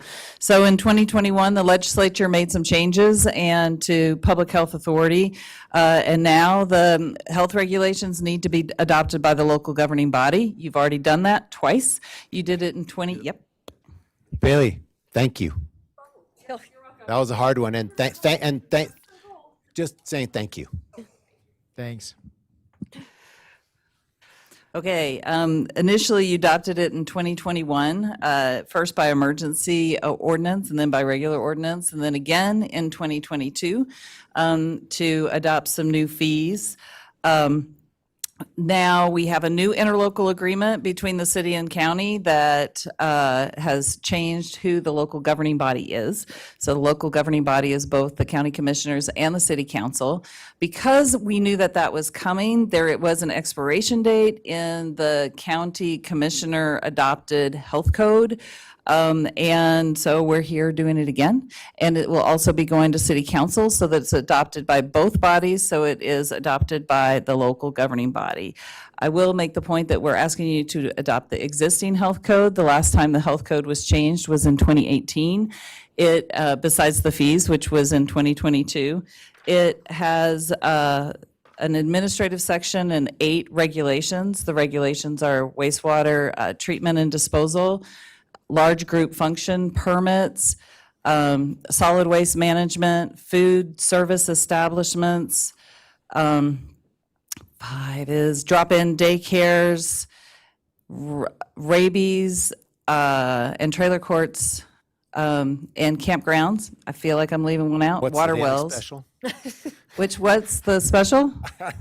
It was sort of like a server reciting all this stuff, and then Yeah, you get- yeah, right. What's the It special? was an impressive act The whole of memory. thing is pretty special, right? No, I know what you're saying. So the state law allows you to adopt something by reference, which means you just make a statement saying you're adopting the whole code. There is an exception. You can't adopt any part of administrative penalties by reference. And so this is a pretty common way that codes are adopted. You'll think about the International Building Code or the Uniform Plumbing Code. Instead of rewriting all of that into an ordinance and then again into a city ordinance and municipal code, there's a statement that says we adopt this. And so that brings it into being as an enforceable county ordinance and an enforceable, in this case, municipal code. So you previously did first reading and initial adoption. It has all been posted, it's been noticed, and so we're asking you to do the second reading and final adoption of the existing health code and associated health code fees. And then I'll be back next year to do the same thing. Do we have the reference language is right there. You want to do it? Do we have comment, public Yeah, comment? sorry, there you go. I think I Is there anyone online? think I scared everyone away. So is the motion simply to adopt the existing health code and related fees by reference? Yes. So moved. I'll second that. Oh, boy. Okay. Any further discussion? All in favor? Aye. Aye. Thanks so much for doing this 3 times. Yeah, Yes. thank you, Shannon. Yes, well, thank you for doing it 3 times. We appreciate it. Okay, Travis Ross. Wait a minute. Oh, no, this is the second one. Yeah. Sorry. I thought, I am disappointed that Travis didn't clap when the health code was readopted. I was hoping for that, but oh, sorry. you were right, Dave. So, all right. So we have been talking about the need to expand the animal control shelter for a number of years. This project is essential for Okay, the forget animals. this. I can't, yes. Okay, you ready? Have we Yeah. changed? Okay. So the project really is essential for the animals to reduce stress, to keep them well. We need expanded and better kennels. We need a better flow. We've really been having trouble with cats getting sick because they are in cages that are too small. And once we have upper respiratory break in the shelter, it is really hard. And then we have to keep the cats. We can't, take them in for surgery and then allow for adoption. So we're keeping animals longer. It's more stress to them. We also don't have a good space for puppies to be able to clean the kennels appropriately to prevent parvo, which is a deadly disease for puppies. We have no space for things that we get, like gerbils and snakes and geckos and ferrets and rabbits. We get all of these things, and they are put on the table where people also are expected to eat lunch or have a meeting, or they're put on the floor, they're put on all kinds of counter space, and so we definitely need an additional space for the animals. We also need a better flow for the public who's accessing our services. Right now, when you walk in, there might be dogs and cats that are, being adopted, and it's all happening right there. It's just very close, and so there's the potential for safety issues. There's no space for somebody who is in the unfortunate position of giving up their animal to have a private goodbye to their animal, for their animal or with their animal. We need a better intake flow for us to be able to vaccinate and assess the health of an animal upon intake without walking the cats by the dogs and the dogs by the cats. So there's a lot of very good stuff that we intend to do with this project. So where we are with the project is we have some initial drawings. Those were completed in 2020 during the pandemic, and now we are ready to start with working towards the construction drawings. And one of the things that the county has found, we're working very closely with Ethan Redfern and with Jason Hauser, who I just have to tell you are amazing people and so supportive, and I can't imagine doing this without the help of the two of them. But they have a lot of experience doing projects, big projects like this, and bringing on a construction manager, a general contractor construction manager at this point in the process. So not after your plans are all finalized, but during this plan creation time. And they have found that it really reduces overall cost, it reduces disruption during construction to the animals and for the public, and it really shortens time of construction. And so in order to do that, state law allows us to do that, but we have to have a resolution from the commissioners in order to do it. And the resolution is in front of you today. It's a resolution for an alternative contract delivery system. I got to look up exactly maybe what it's called. Alternative Project Delivery System. And so we are asking for you to approve this resolution, and then we will move on with, hopefully, with procuring a general contractor through the RFP process. Great. So searching for proper motion language here. no, it's in your. Right there. All right, I would move the board adopt a resolution approving the use of an alternative project delivery contract for the Missoula City County Animal Control Shelter expansion and renovation. Second. This has been like a critical crisis since 2019 or earlier, so I'm frustrated, but also glad that we're finally moving in the right direction. Someday we'll cut a ribbon. Comment? Yes, sorry, any public comment? Someone didn't eat lunch today. Any public comment? Okay. All, not seeing any? All in favor? Aye. Aye. Thank you. Thank you. Thank you. I appreciate you. Thank you, Terrence Ross.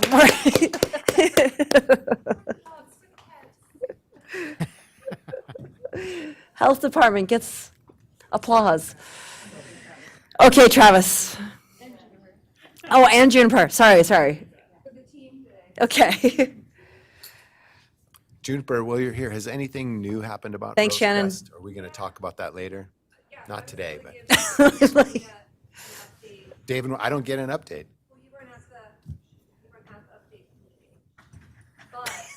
You don't get an update. I, We're not going to we tell didn't have you. enough popsicles to go around. I guess that's-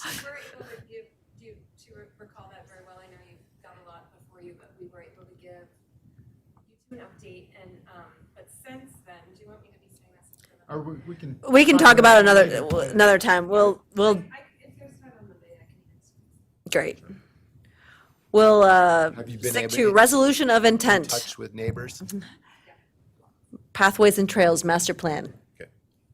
Yes. As soon as we, I need some technical assistance. Oh, no worries. Sorry.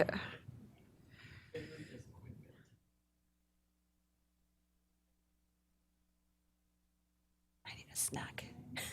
Need some fresh air.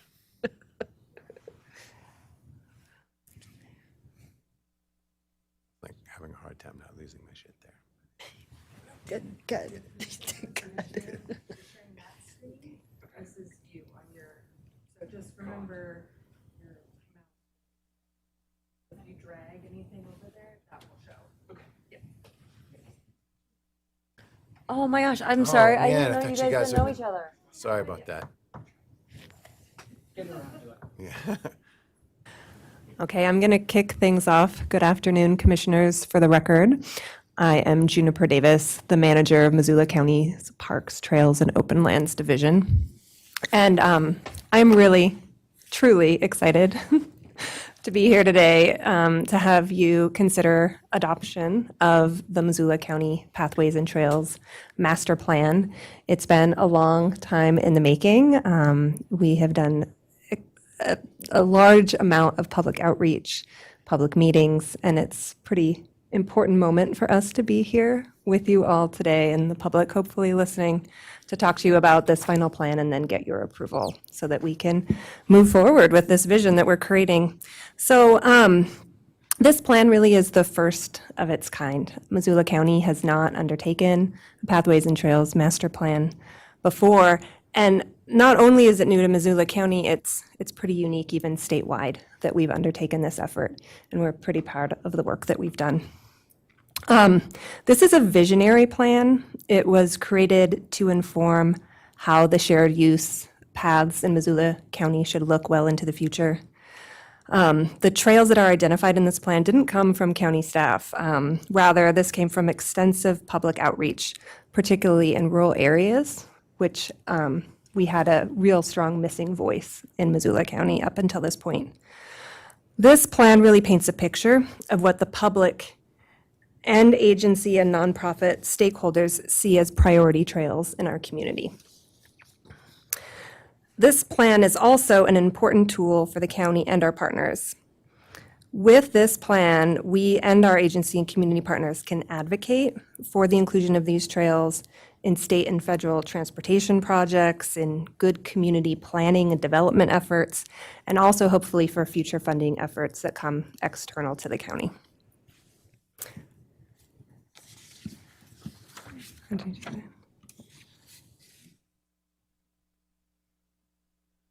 Okay, great. So the vision of this plan has been set from the beginning, and with the goal of helping us understand and convey these shared use trail needs across the county, focusing on those areas that lie outside the urban core. And that's an important part that we like to emphasize. There's been a lot of good planning done within the city and the tight-in urban center, but not outside of that area. And again, this plan has been the first effort to try to identify what those needs are outside of the city. One thing I want to highlight for you all, and this is an important point, which is that this is not a capital improvement plan. This does not state explicitly what trails will be planned or in what order, nor does it obligate the county to construct these these paths or obligate any funding or indicate that there will be any taxpayer increase as a result of this. Really, again, this is a visionary plan that helps us establish priorities in the future will help the county and our partners advocate for good funding, good transportation projects, and hopefully bringing in some of that external funding that's available. And finally, I just want to note that this plan also doesn't identify recreational trails, those kinds that you might picture being kind of dirt paths and natural areas. We're really looking at shared use paths, much like you see in this photo here. Those that might be, offset from the roadway with a buffer, and at times also some more like sidewalk featured trails as well. So that's kind of an overview of the plan. And with that, I want to pass it over to Travis, who then is going to dive in with a little bit more detail in what the plan entails. Thanks. So starting out with the goals of the plan, there are 5 of them above, and those were developed early on in the process with stakeholder engagement, MPO and MDT and trail organizations and lots of folks, Public Works. And really those 5 goals are to improve pedestrian bicyclist safety, improve access to specific destinations, create connectivity and bolster resiliency. So there is actually some provisions for like providing escape routes and that kind of thing in natural disasters, wildfires. Actively engage and use residents' feedback and to consider the fiscal and environmental impacts of specific projects.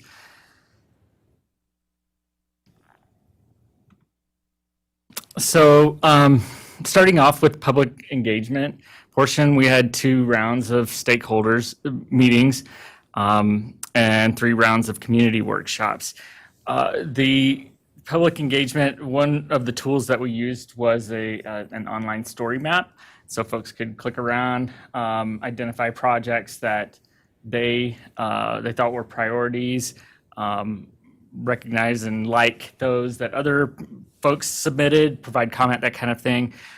One of the things that we're really proud of is as Juniper mentioned, we really worked hard to get voices from our rural communities and make sure that those were proportional. So if you look at this chart, the green represents the relative proportion or percentage of Missoula County residents in these specific communities.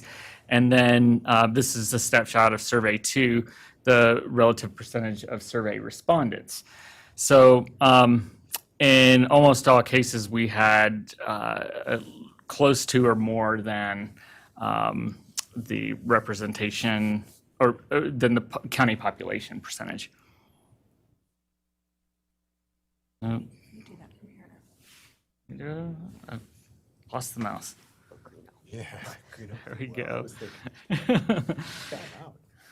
So, did I skip one here? Okay, here we go. So through mapping out the existing system, compiling the collected public feedback on priorities, we were able to identify the gaps in our regional system and as well as the local gaps in local trail systems. We took the key destinations that we knew folks were interested in getting to, barriers like highways, rivers, interstate, and took all of that information to do an analysis of where trails should be and looking at travel patterns. And so this analysis really was the foundation to our understanding of the system and possible projects that might fill in some of those gaps.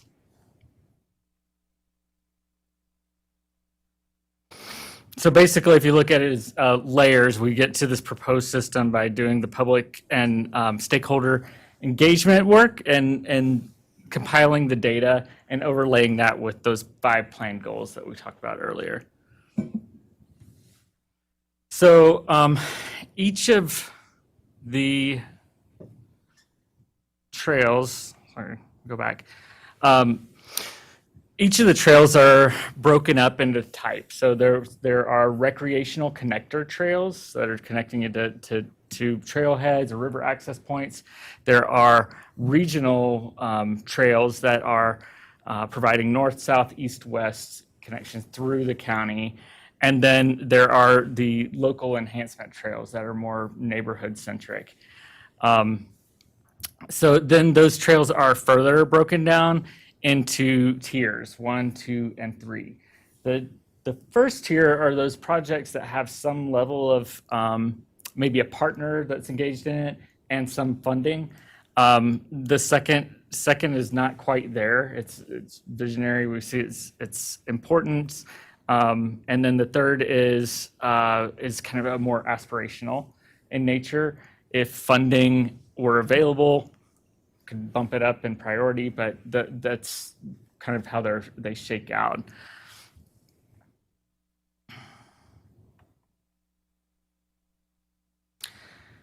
So starting with the regional connections, you can see that here.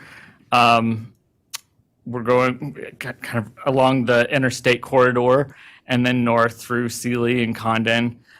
The solid black are those trails that are already constructed. The dotted lines are the proposed trail projects. And feel free to interrupt me if you get any questions along the way. Oh, go ahead. Refresh my memory. What's the difference between a trail and a pathway? Oh, good. I've asked myself the same question. They are interchangeable, but as Juniper mentioned, what we're talking about are shared use paths or trails, whatever you want to call them. They are paved generally, separated from the road. But yeah, it is kind of confusing terminology, and I really think they are interchangeable terms. You hear them both. But we should use shared use pathway so people understand that some pavement is involved. Because if we just say trail and path. Yeah.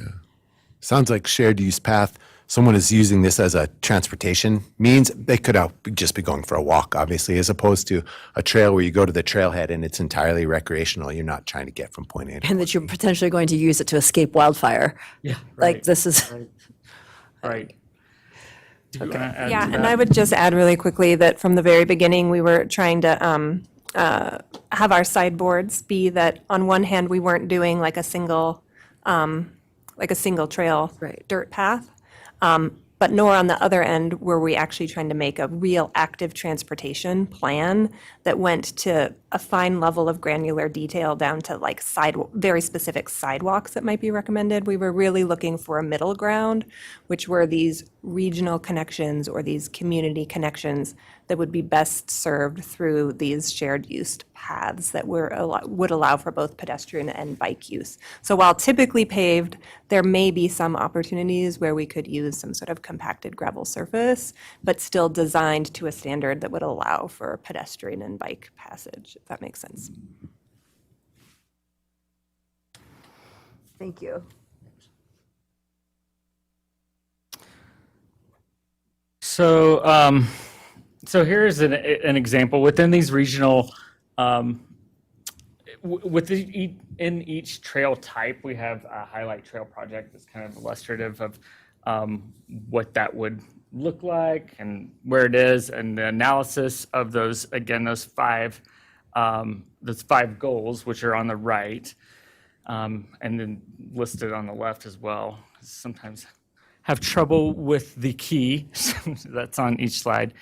So, for example, in this regional connector, this would be the People's Way Trail, which provides connection from the Y to the Flathead Indian Reservation. That trail, interestingly enough, it continues all the way down to the Bitterroot Valley in honor of the forced relocation of tribal members over 100 years ago. So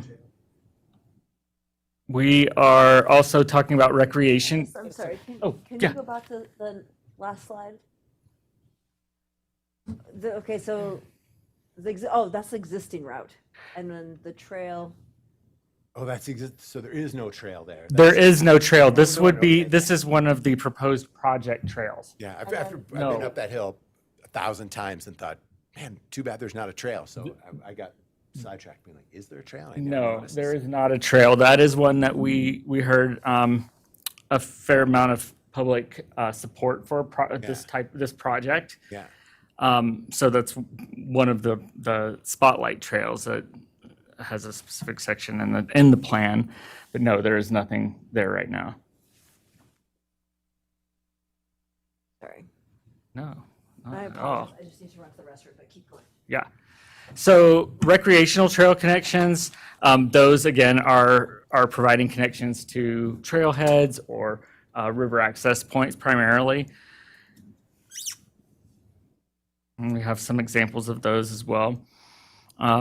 This highlight project is the Amphitheater School and River Access Trail proposal in the Bonner area. So there's within each highlight project, there's a description of it. This particular trail could be met, or this trail need could be met in a number of ways, and that may be a widened sidewalk. It could be a separated trail, and the location too is illustrative here. It could be along the riverside, but the point of the access would be to get folks to the school and the amphitheater and connect West Riverside community.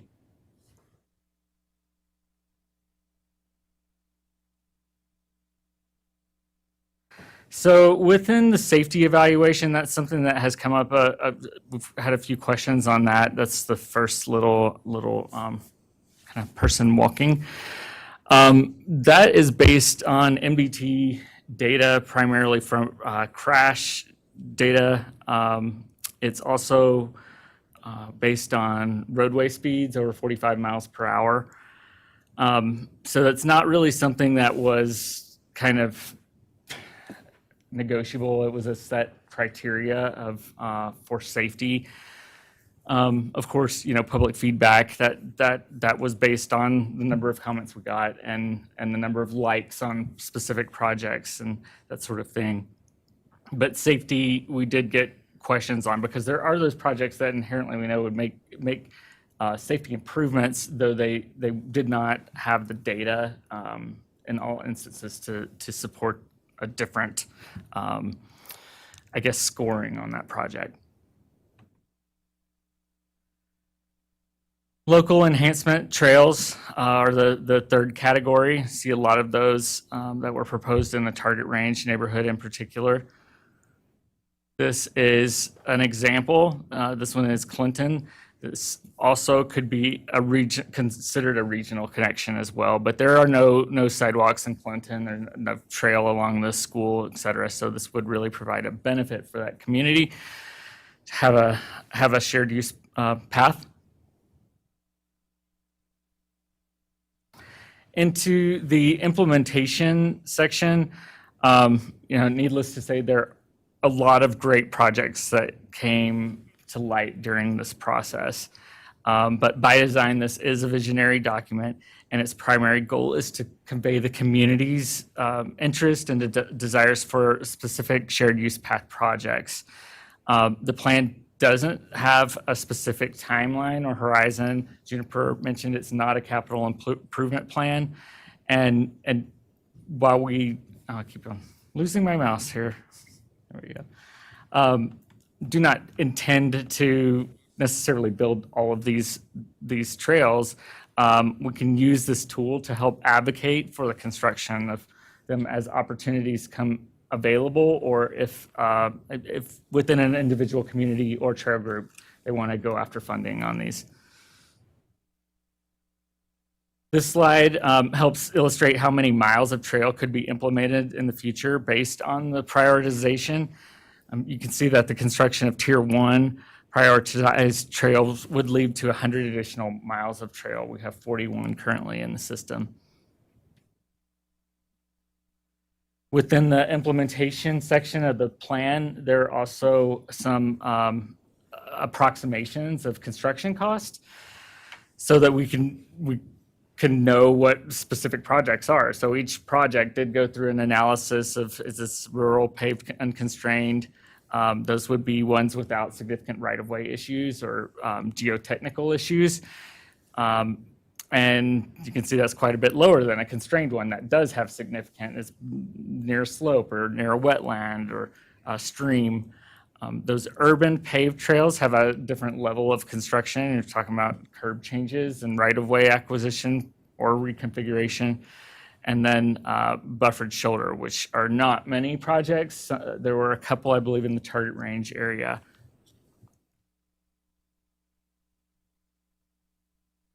Within that implementation section of the plan is an analysis of the maintenance spending that can be anticipated.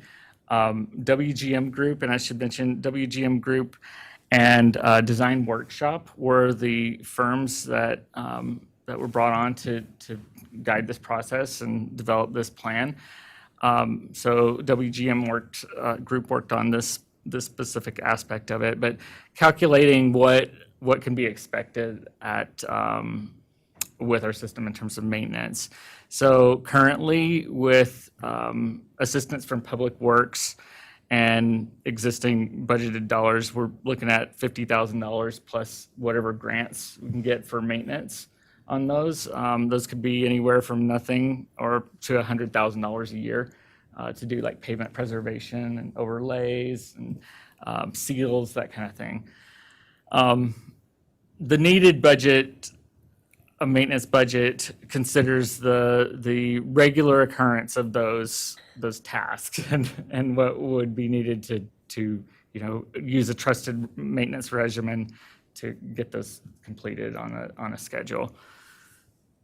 And that's based, again, per mile, just like the construction cost.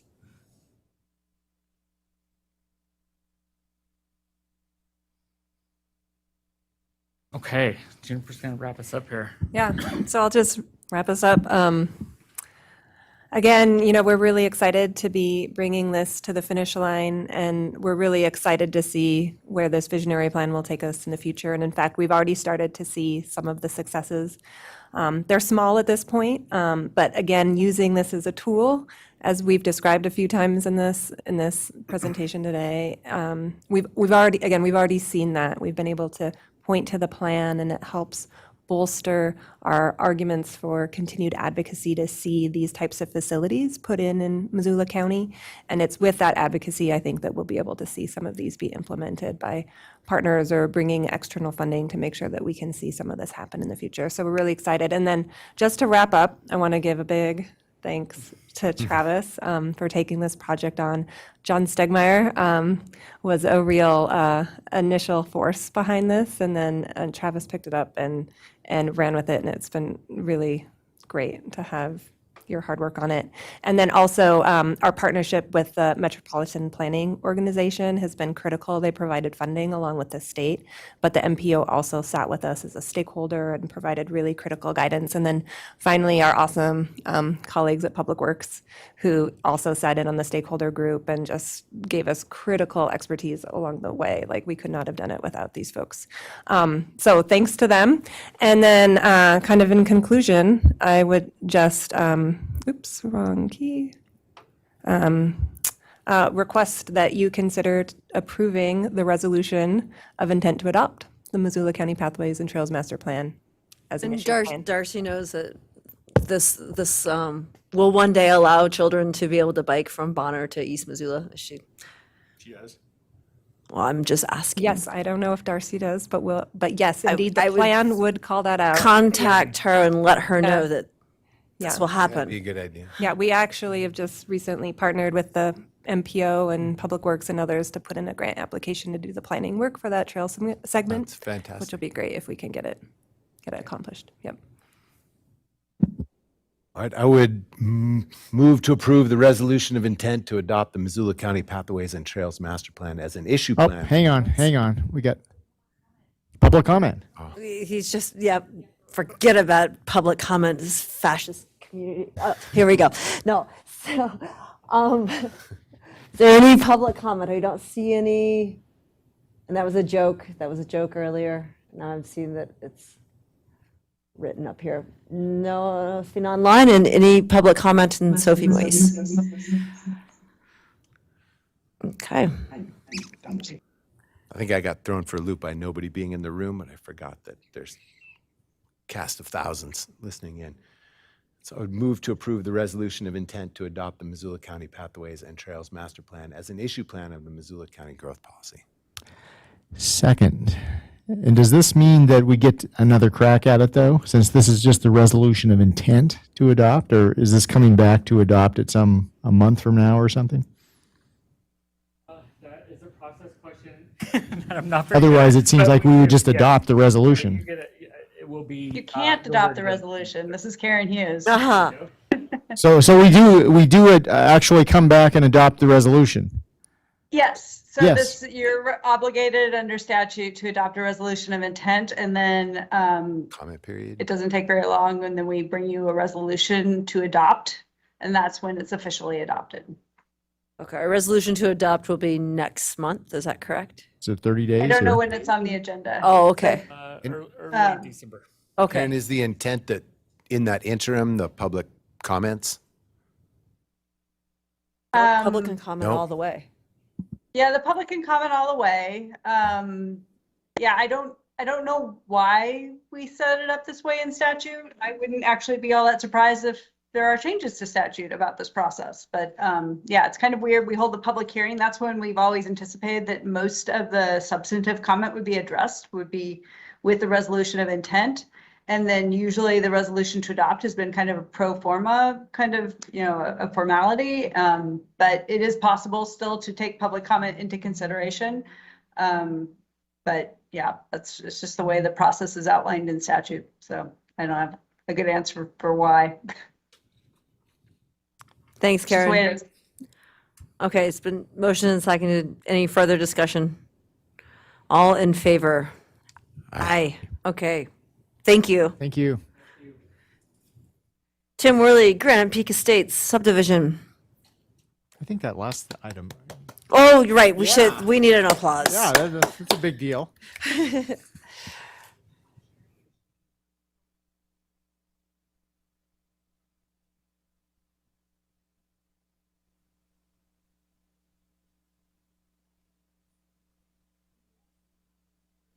I know. All right, for the record, Tim Worley with CAPS, or excuse me, Planning, Yeah. Development, and Sustainability. I'm too used to doing the CAPS thing. And Commissioners, this is Granite Peak Estates Major Subdivision, which is a proposal by Jorge Owaka and Howard Ong for 8 lots, about 2 miles southeast of Frenchtown. The total acreage of the parent parcel is 13.22 acres. There are a series of 7 lots that range in size from about 0.8 of an acre to 1.2 acres, but lot 8 on the northern end is in excess of 6 acres and is designed to include some agricultural land preservation. And most of the graphics that you will see are essentially laid on their side with north to the left-hand side of the slides and south to the right-hand side. So this is the layout of the subdivision with Mullen Road along the western edge, Marcure Lane along the southern edge, the Frenchtown Irrigation Canal along to the east, and a little piece of rail link to the northeast. This property is unzoned, and the growth policy back in the mid-70s recommended open and resource uses generally for this area, but it also falls within Frenchtown's activity circle, which was the area designated for more intense uses within the sphere of Frenchtown. Again, here's the layout where you have, again, 7 lots being roughly 0.8 of an acre to about 1.2 acres, but then on the left-hand side of the slide, there's that larger lot that's in excess of 6 acres and designed to preserve agricultural land with this very specific building envelope for the home so that it is tucked in close to the the dead-end road that's proposed to provide access to all 8 lots. 2 public roads flank the subdivision, Mullen Road again to the west and Marcure Lane to the south, with a new private road being constructed within the subdivision. And there are 2 variances that come with this request, because there's a requirement, first of all, for 2 ways in and out of the wildland urban interface, and this subdivision provides just 1 access point onto Mullen Road. And then Marcure Lane to the south technically is supposed to be the access road, since it's the road of lesser classification. It's the less busy road, it's not Mullen Road. Both staff and planning board support those variances, mainly because Marcure Lane is separated from the parcel in question by irrigation infrastructure. And this area where the irrigation infrastructure is contained is actually a fee simple separate parcel. It's the strangest thing, immediately to the north of Marcure Lane. We felt that was enough justification to support the 2 variances. There is a walkway proposed along the interior roadway. It is proposed to be of a crushed limestone or millings surface. Because the subdivision regulations require a hard surface, we are recommending that it be made of either concrete or asphalt. That's one of our recommended conditions. There are a small number of through lots created by virtue of the road design in the subdivision, and through lots are where the front and the rear of lots are bounded by roads. In our subdivision regulations, a specific mitigation is required, and in this case, that ends up being trees on regular centers within a no-build, no-access easement. And this area is proposed to be taken care of by the homeowners association. And this graphic illustrates how the trees will be planted along Mullen Road to provide essentially a screen for those homes. Tim, Yeah. what is it?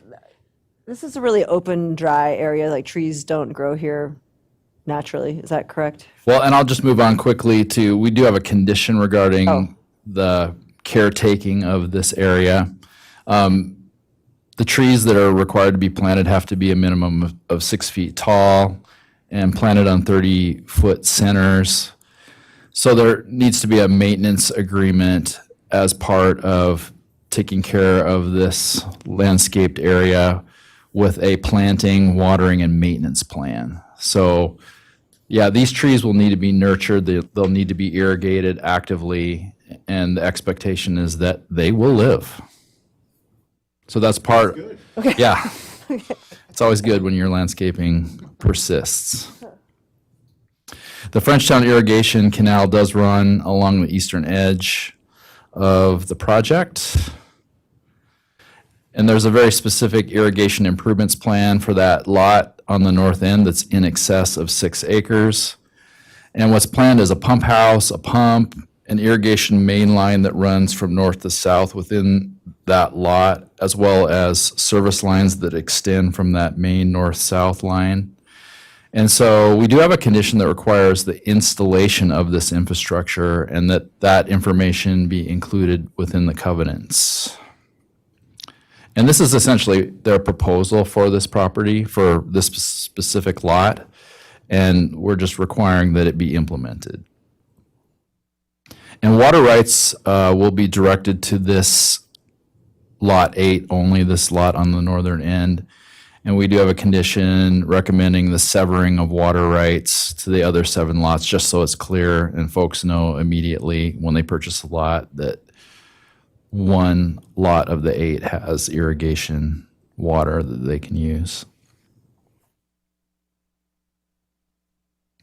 So there's a total of 8 wells proposed as part of this subdivision project. And because there's a 10-acre-foot ceiling, if you will, for water usage, the applicant has worked with DNRC to confirm what each lot can use for water. And I should note that Lot 8 has the benefit of irrigation water from the canal, so that should help the situation. They won't have to irrigate using their well.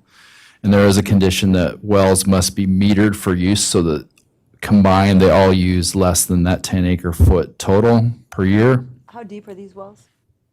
I'm not even sure. Out there? Yeah, I don't know. It could be that IMEG might know that better. And I know there's some folks from IMEG on the call, but I don't. Curious. Yeah, I'm not sure on that one.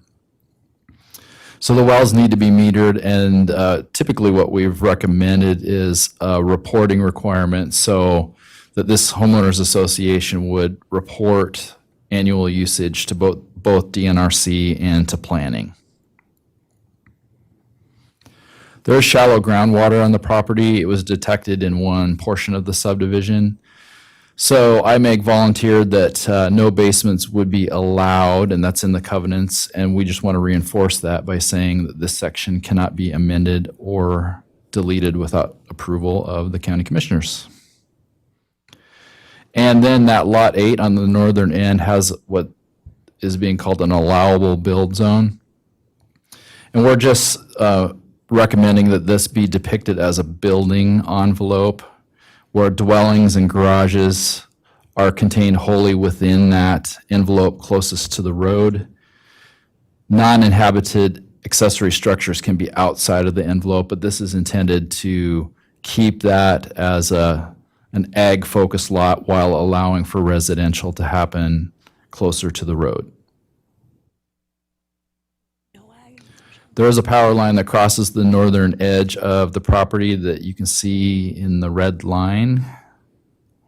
And we're recommending that that be contained within a power line easement. Planning Board reviewed this on October 4th. They noted the value of this being agricultural land and supported the design of the largest lot for retaining some agricultural uses.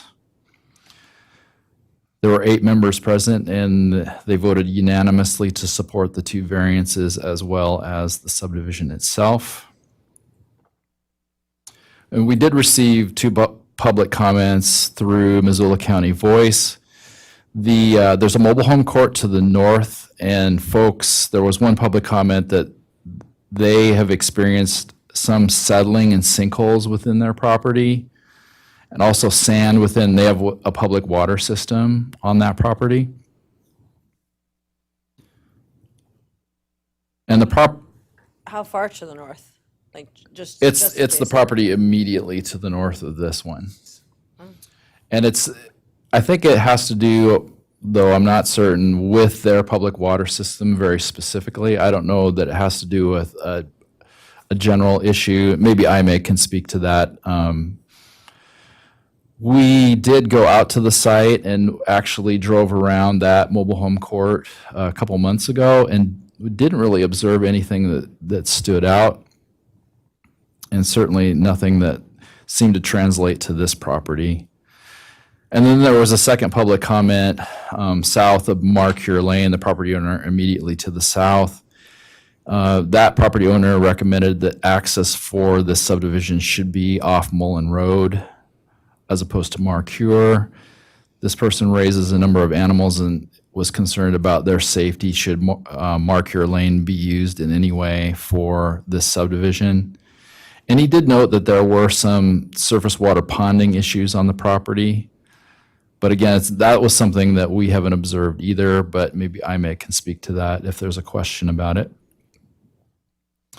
In summary, our recommendation and Planning Board's recommendation is for approval, and you have 2 variance motions, Commissioners, as well as a main motion recommended for approval.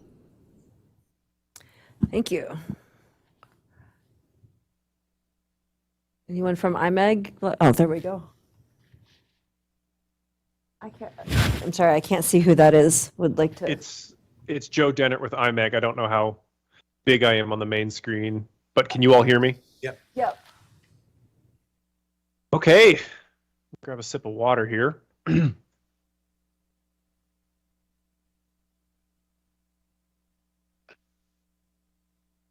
First off, thank you for everyone's time. It's been a long but productive meeting.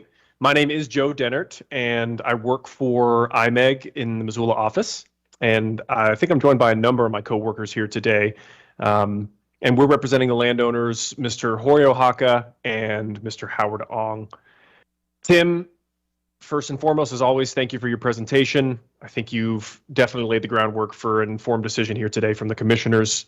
And I'm not going to jump into a presentation for the sake of everybody's time. We believe that the Granite Peak Estates proposal it's really a great example of quality communication between landowner, representative, reviewers, and public agencies. We agree with the recommended conditions of approval, and we appreciate the unanimous recommendation of approval from the planning board. And truth be told, we're hoping for a favorable decision here today. I feel like my role is best served here to answer any questions you may have. I know there was a couple that was posed, and truth be told, I didn't quite hear them. So if there are any direct questions for IMEG or for me, I'm happy to answer them. But as always, thank you for your time and consideration, and we'll do our best to field any questions if asked. Thank you. One question I had was how deep the wells were. Oh, I don't, maybe if, What's out there right now, so the current. how deep the wells are for the public water supply for the mobile court to the north? Sure, or isn't there, or maybe I'm looking at something to the south. Closest one. Is that the closest one? Yeah, so is this in relation to the public comment? I'm just trying to narrow in on the question here, sorry. Oh, I'm just wondering how deep the wells will have to be for these folks who are going to be out here. And it's Okay. in a very general sense. I'm not looking for something super specific. Okay, in a very general sense, I believe the wells are dug to a standard depth, and these won't be open bottom wells like the case that's happening for the public water supply system for the trailer court or for the mobile home court to the north. These wells will be built to current standards, which means perforated well casing, probably some well screens to prevent some of that clogging issue from occurring. And, I think the wells will likely be somewhere 75 to 85 feet deep. So Joe, it's a little bit of apples and oranges then comparing the wells that will be put in here versus what is in the mobile home park public system that is apparently getting sand in the water. The design is different, yes, and that's what we were getting at there. The design is different. Fundamentally, yes, Thanks. apples and oranges. Thanks. Thank you. You're welcome. And I can't remember what the second question was that Joe couldn't hear. It must not have been that important or memorable. I got one. Yeah, go ahead. So I couldn't see the map super clearly, but a bunch of these lots were a little bit less than an acre. Is that correct? Tim, if you have an exhibit, you can pull yours up, but if not, I can pull mine up. If I have the ability to share. I do not. Oh, there we go. I just got it. So I'll share an exhibit here. You'll have to let me know when you can see my screen. Thanks, Joe. I can see it, but it's pretty small. If there's a way to blow it up a little bit. Oh, there we go. Great. I can zoom in, and Oh, I can that's also good. go. Okay. So Tim mentioned it in his report, but essentially the Frenchtown activity area for this, which includes this property, has the recommended of 2 dwelling units per acre. And I think we're actually at 1.65 when you factor in the large lot 8 here, and then all of the lots 1 through 7 surrounding it. So I would say on average, they're about an acre for 1 through 7, and then the large proposed lot 8 here to the north. And then each house has its own individual septic. That's correct. There is not a public either wastewater treatment system or water supply system proposed with our subdivision. And all these lots are big enough to handle a drain field, et cetera. That's correct. Yep. And that's part of the preliminary process when we're looking, just to see if we can comply with DEQ. We don't want to get anything that actually can't be approved. So yes, that's correct. So I think what's in my head is old, how to say standards, but old conventional wisdom that 1 per acre is what you needed for a drain field. But it's smaller. Are you saying that's smaller than that? Well, I think there's a lot of factors here, to be honest with you. Site design is probably one of the biggest components, and we have to adhere to setbacks to various things. But yes, you are correct in saying that is an old rule. Yep. Okay. All right. No longer applicable. All right. Thank you. Absolutely.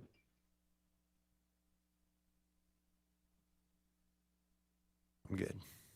Okay, I don't think we don't see anyone online. Any more comments or questions?